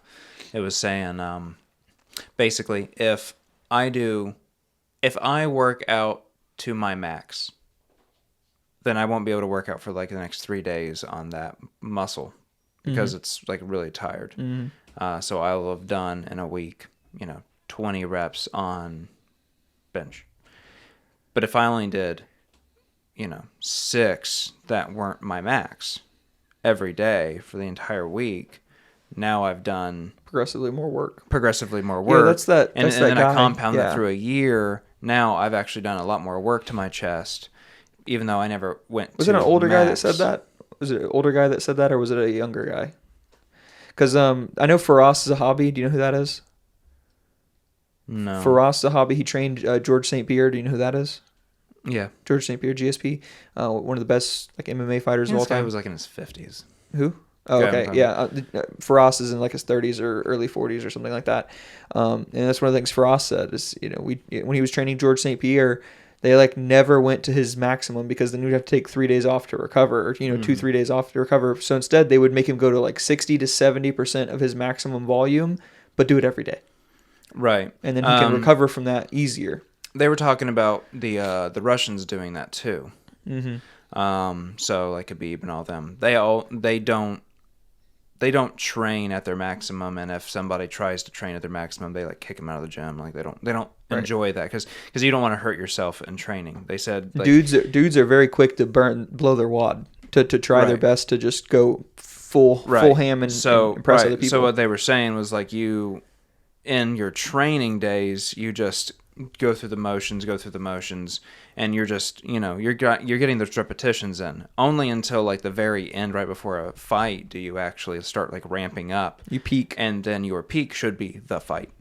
Right. Well, and then you drop back down, and it's that science of peaking. You go like like 2 weeks before the fight, you get it to where you're giving your hardest workouts 2 weeks before the thing where you actually need to peak, and then you like stop and you like do this tapering effect, and then you basically peak your recovery. Like I use my Whoop to like calculate recoveries and stuff like that. So if I have a say there's a day that I want to do like a really performance thing, I would stop 3 or 4 days ahead of time doing that, or ramp it down slowly, and then so that way when it comes to that day where I need the most work through my body, that I'm the most recovered when I show up that day, most recovered, and my body is like, it's like, hey, we're used to running. Like one of the things I've been doing this month is running 15 miles a week. So I mean, it's five times a week, 3 miles, and my date range is from starting on Saturday and ending on Fridays. So I make it to where it's like I have a 24-hour gym. I have no excuse to not go run, and it's 30 minutes. Doesn't 30 minutes, you can blow 30 minutes on social media, no problem. So my thought is like, okay, if it sucked the first 2 weeks. First week was relatively easy. It takes about 2 weeks for your body to adapt. Bro, the second week was so hard. I was running such a slow pace. My legs were dying, my calves, my joints, everything. But third week was better. And then now, like, it feels like my body is just like, oh, this is the shit we're doing. Like, yeah, I still get little aches and pains and stuff like that, but it's just like my body's acclimated. I take a shit ton of vitamins. Like glucosamine and all that stuff for your joints? I don't take glucosamine. I take fish oil for my joints, unless there's glucosamine in my multivitamin, but I take like a fistful. There's a bunch of different things. So regardless of that, I'm only planning on doing this for the month of January. I started the week before January 2 in December, and basically my plan is to do this for this month. To try and get back into running, because before that I was mainly just weightlifting, but I really want to get back into running. So you're just going to run for January? Well, I'm gonna run in other months too, but my idea was to just to see, can I do it? 15 miles a week, three miles 5 times a week. Got it. Get back so into you're it. stopping lifting. You're dedicating I'm still lifting, but not at the same pace that I was lifting before. Yeah, I was lifting 3-4 times a week. Now I'm lifting once, twice a week. And I think you could still probably lift. I just wouldn't lift heavy. I would just go through the reps. Right. Well, and so my plan is to, at the end of 15 January. miles, that's a lot. It's okay. So, I mean, you would have to, I would just think of like overworking. So like if I wouldn't want to do like squats and stuff while running that much. No. You don't want to, dog your legs out. So, but my plan is once going into February, start cutting my runs back to maybe running, instead of running 5 times a week, maybe twice, but make them longer runs. Instead of running 3 miles 5 times a week, run 6 miles 2 times a week. So it's less miles in total, and I can still lift weights and do all these things. But it's amazing like what you can make your body do, and your body will acclimate over time. Absolutely. So, and I agree. The more you give it, the more it's going to want, and yeah. So I've been enjoying it. My runs are getting faster. Yeah. Like my pace is like the last couple of runs I've done have been sub 9-minute miles for 3 miles, which is pretty good for having, some, like 2 weeks ago was 12-minute miles, because I was just so like I could barely keep a run pace. I mean, I could have probably walked faster than I was running on some of them. I think the fastest I ever did was like 8, but I was booking it. Yeah. And your heart was yeah. And I mean, that was in like high school when I was doing cross country. Yeah. Anymore I couldn't. I try to do like 2-mile intervals. I don't really, I hate running. Me too. Honestly. So I don't really want to do it too much. I want to do it just for a buildup of some sort of endurance. Because I realized I stopped doing it for a long time, and then I realized, like, going upstairs or something, and you're like, holy crap, like, I am old. Yeah. And so I realized that my cardiovascular system was, like, just falling apart compared to what I was, leaving high school. And I realized I had to do it. Like, it wasn't a choice. How's working out been with your new job? Good. So I try to tell all my clients to, like, honestly, like, contact me as much as you can, talk to me, ask me questions, but there's a huge gap in the day that I'm going to have. So like I showed a house in the morning. Those were clients that were, they happen to work from home. But then most of my clients I'm going to show houses to are like at 4 to 6 at night. So yeah, so it's either really early in the morning or it's really late in the afternoon. Between then, Monday through Friday, you generally don't have a lot to do, like going out. Now, obviously, you're going to have some like retirees or something like that, and you are. But for the most part, I am free at lunchtime. So I typically wake up, do my calls, talk to my lenders, call my clients, do what I need to do. Then at like 10 o'clock, I'll go to the gym. From like 10 to 3, I'm pretty much like open up. That's the best time to work out, too. It's the best time to work out. And I have the most energy then. It is the best time to go to like the store and buy stuff. Yeah. A Tuesday at 10 o'clock, it is dead. Beautiful. I love it. Yeah. So what I've been trying to do is I've been going to the gym. I'll spend like an hour and a half there, and then I immediately go run like 2 miles. Just jog. Like I'm not like booking it or anything. Just trying to get some sort of endurance going. And I want to focus on more and more just health, getting older. Do you have any fitness goals? Well, I realized leaving the corporate world that partially it was, I think, a bit of depression and some other stuff, just the monotony of it. I had gained weight. I was eating crap. Life was holding me. So your job, I would say that your job probably made you so unhappy that you were looking for any little sliver of anything to make you happy. Well, that's what you're doing. And you're also not sleeping well. My sleep schedule was crap. So it's better now? Oh yeah. Oh wow, that's awesome. Oh, it's way better. You think a set schedule would make your sleep better? Yeah, no, it doesn't, because you're always fighting it. Mm-hmm. I'm not a morning person. I don't want to, like, I would have to be at work at 7 a.m. Well, I don't want to wake up till 9. So now I wake up at 9 every day. Yeah. I don't have an alarm clock to wake me up. I just wake up. Like, do that for 3 weeks and tell me how better your life gets. Not having a buzzer wake you up every morning. You need to get you one of these, man. Track your sleep. I do need to get one of those. I've been thinking about it. You want my old one? Yeah, sure. Cool. I'll talk to you after this. Yeah. But it just not waking up from an alarm makes your day start out so good. Yeah. Waking up, that just it drains you. Starts you off. You're pissed. Yeah. You're pissed. But the other part is you're not letting your body wake you up. Yeah. So, I'm waking up on my own pace. Obviously, if I have a house showing early, I'll put an alarm on. But right. For the vast majority of it, I just wake up when I wake up. I go to bed when I want to go to bed, which I always try to go to bed, before midnight. Because I have some clients that are like, you're always going to have the few that are like night shift workers. So like I just had one. I just got under contract, but she was a night shift nurse. Well, you have to mend yourself.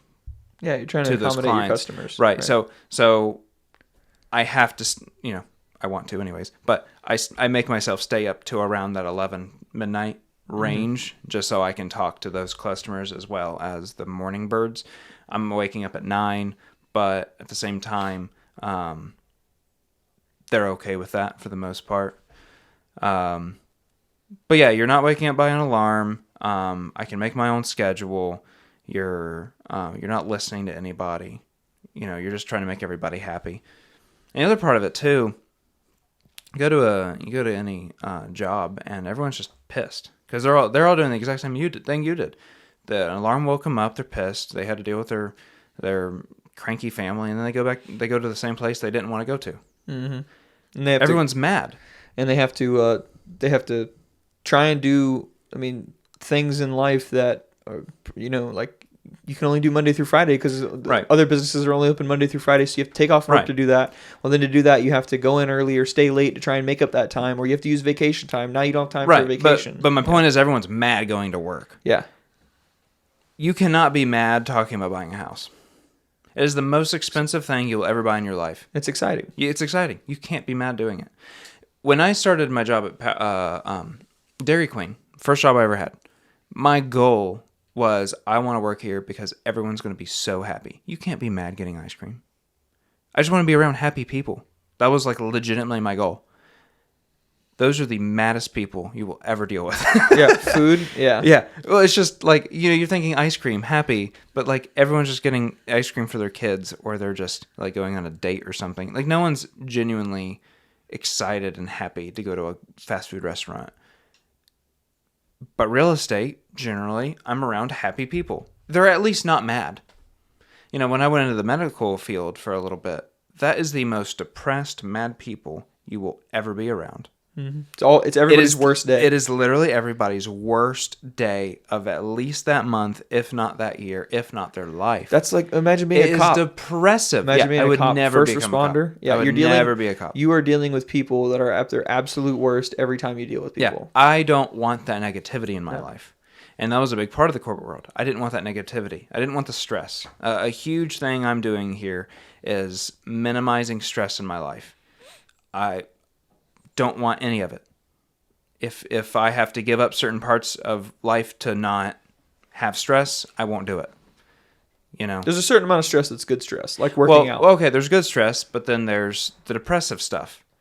Stuff that takes away from you. Working out is a stressor. That adds... But it is not what you would call stress. It adds value to your life. Find things that are difficult in the moment that add value to your life. Anything that is difficult in the moment that takes value from your life, you need to get as many of those away from you as possible. Right.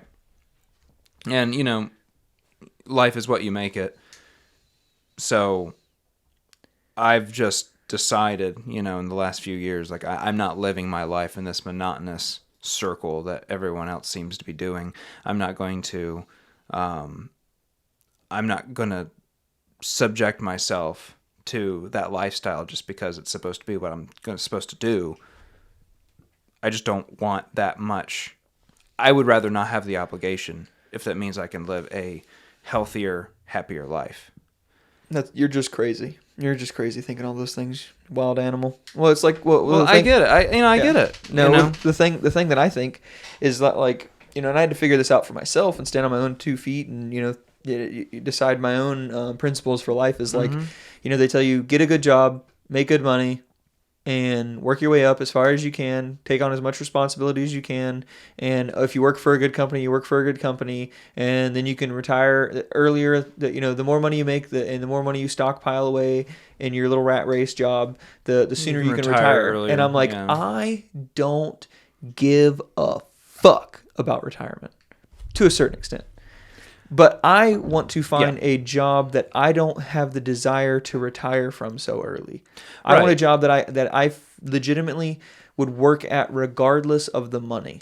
But I like to have the option to retire. That's the biggest difference in retirement to me, because to me, I would like the option to retire as soon in life as possible. But I'm going to be the difference maker in that.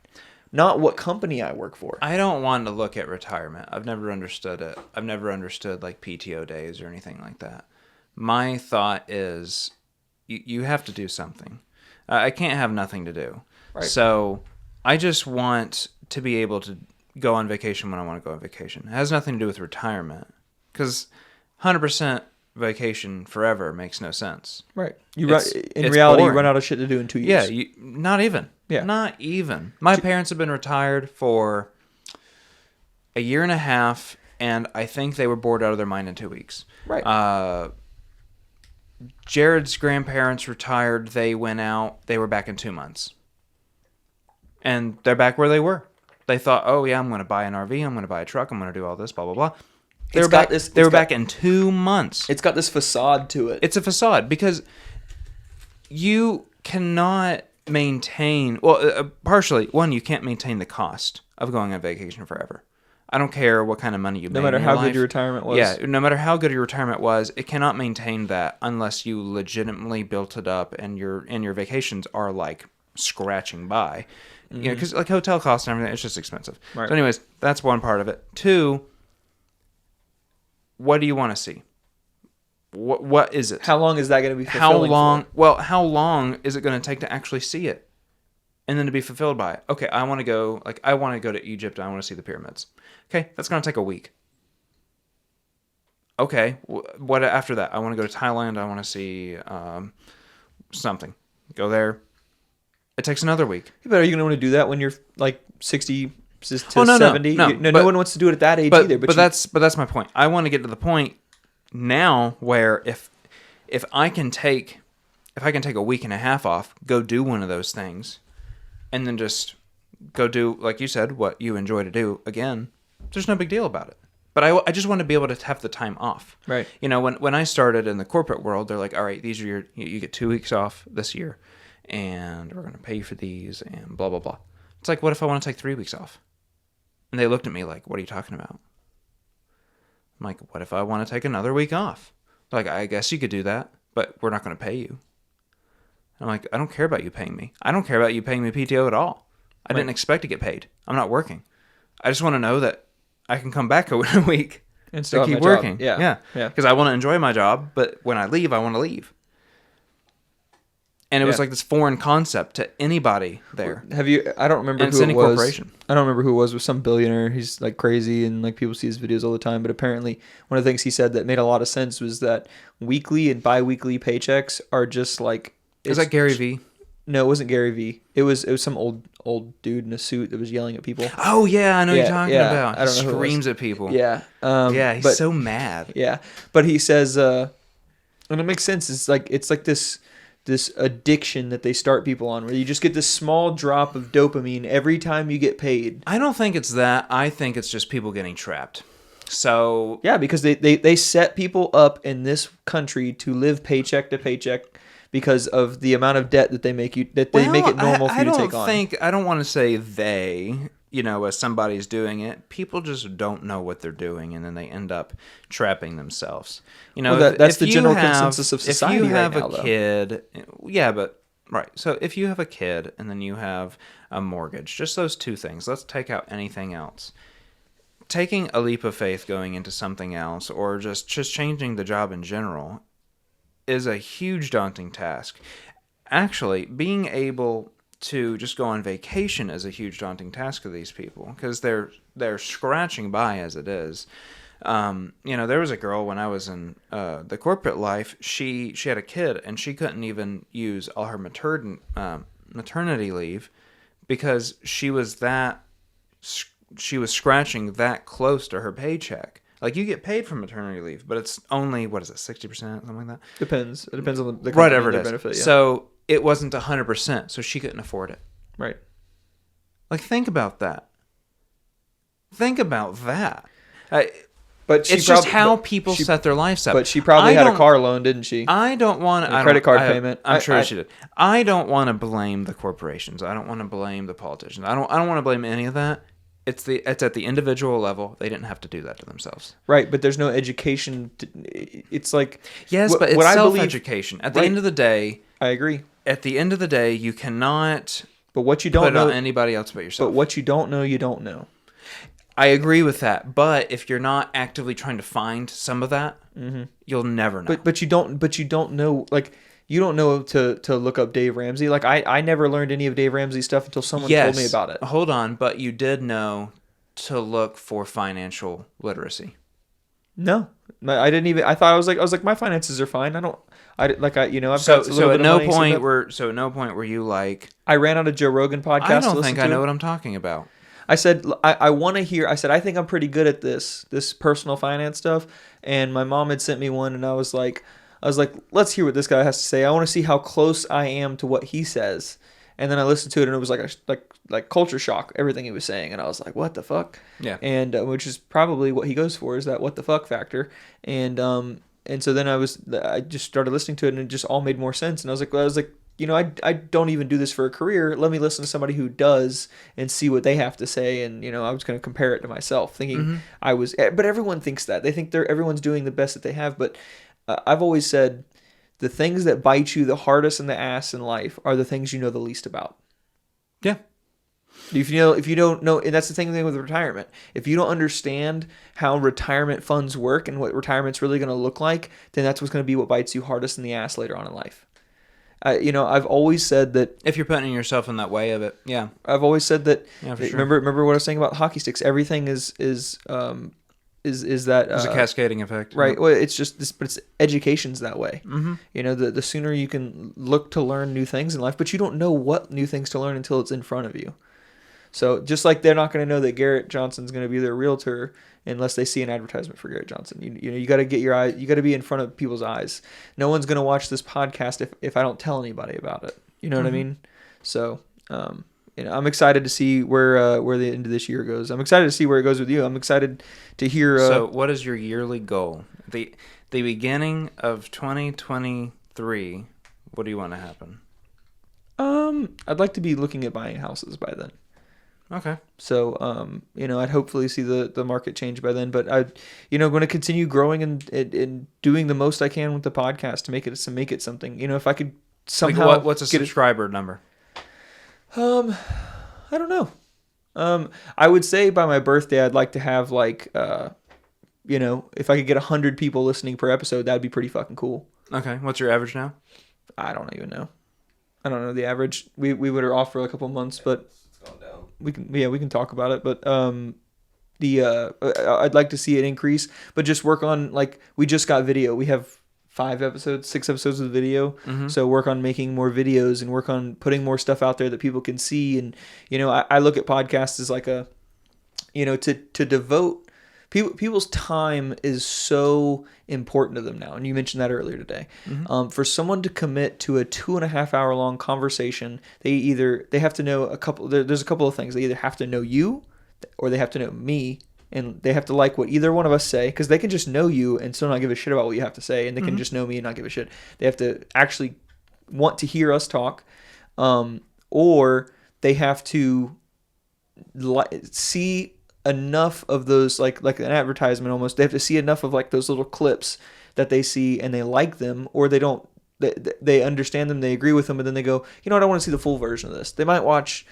It might be 15, 20 little. I see you're doing 1 more minute clips now. Yeah. I mean, those are good. Yeah, you like those? Like, I think they're fun, and it doesn't. People, if I give you a minute, then you're like, okay, like that was cool, and you might see a bunch of those minutes before you decide to watch a full length episode one day.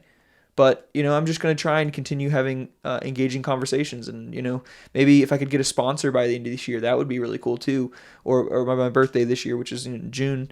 Any of that would be cool, but. You know, my idea is that you don't become like a big podcast overnight. It's one of those things. No, unless you have a cascade effect for sure. Yeah, and so, you know, I started on a dining room table with the microphones on my laptop, and now I've got like an actual setup, you know, with actual microphones, audio interfaces, and, you know, a camera that records Garrett playing on his phone, and and then. You know, it's come a long way, and it's still got a long way to go, but I mean, it's just like working out. It's just like everything else. You don't have to be great to start, but you have to start to be great. And so I'm working on that. You know, when I first started working out, I mean, this is something I wanted to mention to you, and I thought about it the other day. You know, when I first started exercising and I was like 280 plus pounds, I was definitely overweight and definitely needed to lose weight. You don't know what you don't know. And I didn't understand a lot, but I was like, there's only one way for me to find out, and that's by immersing myself in that area and learning. And you know, the kicking factor for me was I had tried all the easy ways that people told me to do, and I couldn't either stick with those easy ways because they weren't in reality that easy, or none of it really worked. But then I watched Cody lose a shit ton of weight. I watched my best friend lose a shit ton of weight when you and him were working out. And I was like, well, clearly the proof is in the pudding. Like, what do I need to do now? I did it, and then right. Walk us. Can you tell me the story about how you lost a bunch of weight? So it was really just realizing I could do it. It was essentially it. It's all mental, and then past that, it's just regulating it once you lose the weight, like your eating habits. Have you ever heard whether you believe you can or you believe you can't, you're right? Exactly. So I remember the day I realized I could do it. We were playing paintball. Yep, we were playing paintball, and I went like all day without eating. It was like 2, 3 in the afternoon. But you didn't even notice it, right? And I never even noticed I didn't even eat. I wasn't even hungry. And I'm like, huh, that's weird. Wonder if I could do it again. And then it wasn't like you weren't eating. You had like dinner that night, and no, I ate dinner that night, but I never ate breakfast and I never ate lunch. Yeah. Because I remember we forgot order the pizza. That was you could order the pizza there and it would come, and so we forgot to order it. And I'm like, I'm fine. I don't Yet need to. And you were exercising all day essentially by playing paintball. Yeah. Yeah. So, and I'm like, well, if I'm not hungry now, then maybe I just don't need to eat that much. Holy crap, I could probably lose weight. And then next thing you know, I lost 60 pounds in the matter of it was 6 or 7 months. Yeah. And I was just talking about this yesterday, actually. Someone was talking about this to me with their kid. Their kid was losing a lot of weight. And I said, everyone complained to me when I was skinny about how skinny I was. But no one ever complained to me about how fat I ever was. And that never made sense to me. Not a single soul said, "You're eating too much, Garrett. You need to stop. That's not good for you. Stop eating potato chips." But the moment I was working out, and the moment I was running, I was running cross country. I was really low carb, blah blah blah. Garrett, you need to start eating stuff. You're going the wrong way. Because they want you to get fat. Well, it's like they might not want me to get fat, but it's like, why? That doesn't make any sense. I mean, that's very counterintuitive. Right. The one, I'm dying. I'm getting heart disease and diabetes. The other, Yeah. I'm trying to achieve something. I just don't understand. Yeah. But so because of Cody losing a bunch of weight, it was like, okay, just right. It was the same thing with him though. Yeah. He was asking me, how'd you do? And I'm like, dude, it's a mental thing. Mm-hmm. It's completely mental. You just have to decide that you can do it. And then you're going to go through the process of working out and whatever. And I showed him all that, but it's at the end of the day, I can show you all this all I want. You have to decide that you can do it. And then you have to decide that you're going to stick with it. Right. Right. And you did the same thing. Yep. For a long time. Yeah. I remember, right after he lost weight, you were talking to him about it. And you always went to him about it. So he was talking to me about that. And we had the conversation a few times. And it's once Ryan decides he can do it, it's going to click one day. It's either going to or it won't. Mm-hmm. And once it clicks, he will, and he'll never be fat again. The way Cody explained it was one day you'll just wake up and something will be different. You won't know what it is, and you won't even know a defining day. You'll just know that it's different, and all of a sudden you'll be losing weight. It's the weirdest thing, and it's it took a lot of. I guess, have you ever heard Dave Ramsey talk about it? Is you will never change your finances until you've become sick and tired of being sick and tired with your finances. It's the same concept. But it's a mental, I always think of it like a light switch. It's either on or off. Mm-hmm. You can or you can't. Mm-hmm. There is no, I'm going to kind of do something. Mm-hmm. You have to commit yourself to the process. Mm-hmm. You have to understand that to get from A to B, I'm at A and I really want to be at B. And there is a minimum level of entry that you have to get to. And to understand that you don't understand everything. Yeah. And that you're still be okay with being a student of the game. Yeah, exactly. Yeah. And I learned, I've learned a ton. If I could talk to myself from then, it would be there's a lot of stuff that I didn't know then that I know now, and there's still going to be a lot of stuff that I have to learn. There's I watch a lot of videos on YouTube. This is the information boom. There is everything you've ever wanted to learn at your fingertips. The internet is the lowest cost possible. Yeah, the internet is this amazing resource. All this stuff is going to probably get more expensive in time. I think that we're making a move towards more people becoming self-actualized. Being that possibly, yeah. There's so much information that if you decide that you want to be something, you just have to work in those small incremental steps. Like going back to this podcast, it's not Joe Rogan's podcast yet. You know what I mean? But it will never be if I don't start doing little things now. I'm hoping that the little things that I've done for this podcast in 10 years will make a huge difference. And I'm super grateful that people like you are willing to come on and yeah, man, bullshit with me for as long as you guys have. I'd love to prop you up and give you as much customer clientele that we can, man. I like being able to have these kind of conversations. And ditto. I mean, if it's cool. It gives us an excuse to do this because we would never do this, not at a 5-month basis like we've done. You know what I mean? Yeah, checkups. Yeah. So I like it, and glad to hear that you're loving your job, man. That gives me this burning thing in my gut that's just anyone can do it. You just have to decide that you can do it. Yeah. pick it whatever it is, and then just try. Exactly. You don't have to like it. You don't have to like it. You could just change your mind and do something else. I had lunch but at least try it. I had lunch with somebody who I'd like to see about getting on the podcast one day, and but one of the things he said, I said, "So how do you know what it is you want to do for the rest of your life?" And he goes, "You just don't know until you know."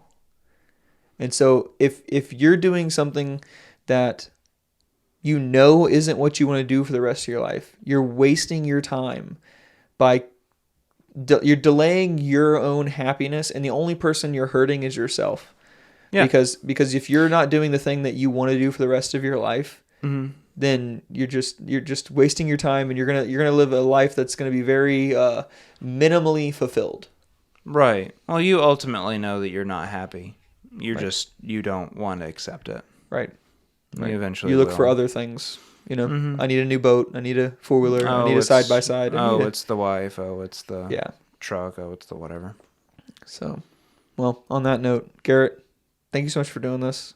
Yeah, man. Congratulations on your endeavors so far, and I'm looking forward to having another conversation in a couple months or so. Absolutely. Or maybe sooner. Depends on what's going on. But yeah, and I'll come up with some stats at that point. I'll have some averages.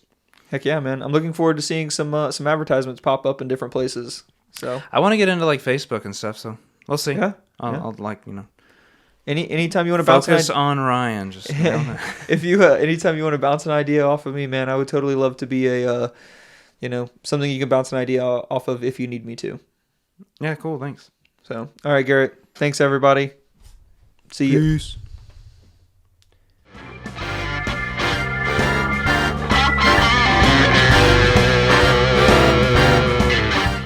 Hello, everybody. This episode is over, but if you would like to support the podcast, you can head on over to the Instagram account to Somehow We're Adults and use the link in the bio to donate to the PayPal account there. All of the money that is donated will be used to make the podcast better. But either way, I'll keep it going. Make sure to follow the podcast where you listen to it for future episodes of Somehow We're Adults. Thanks, guys. I appreciate you all for listening, and I'll see you next time.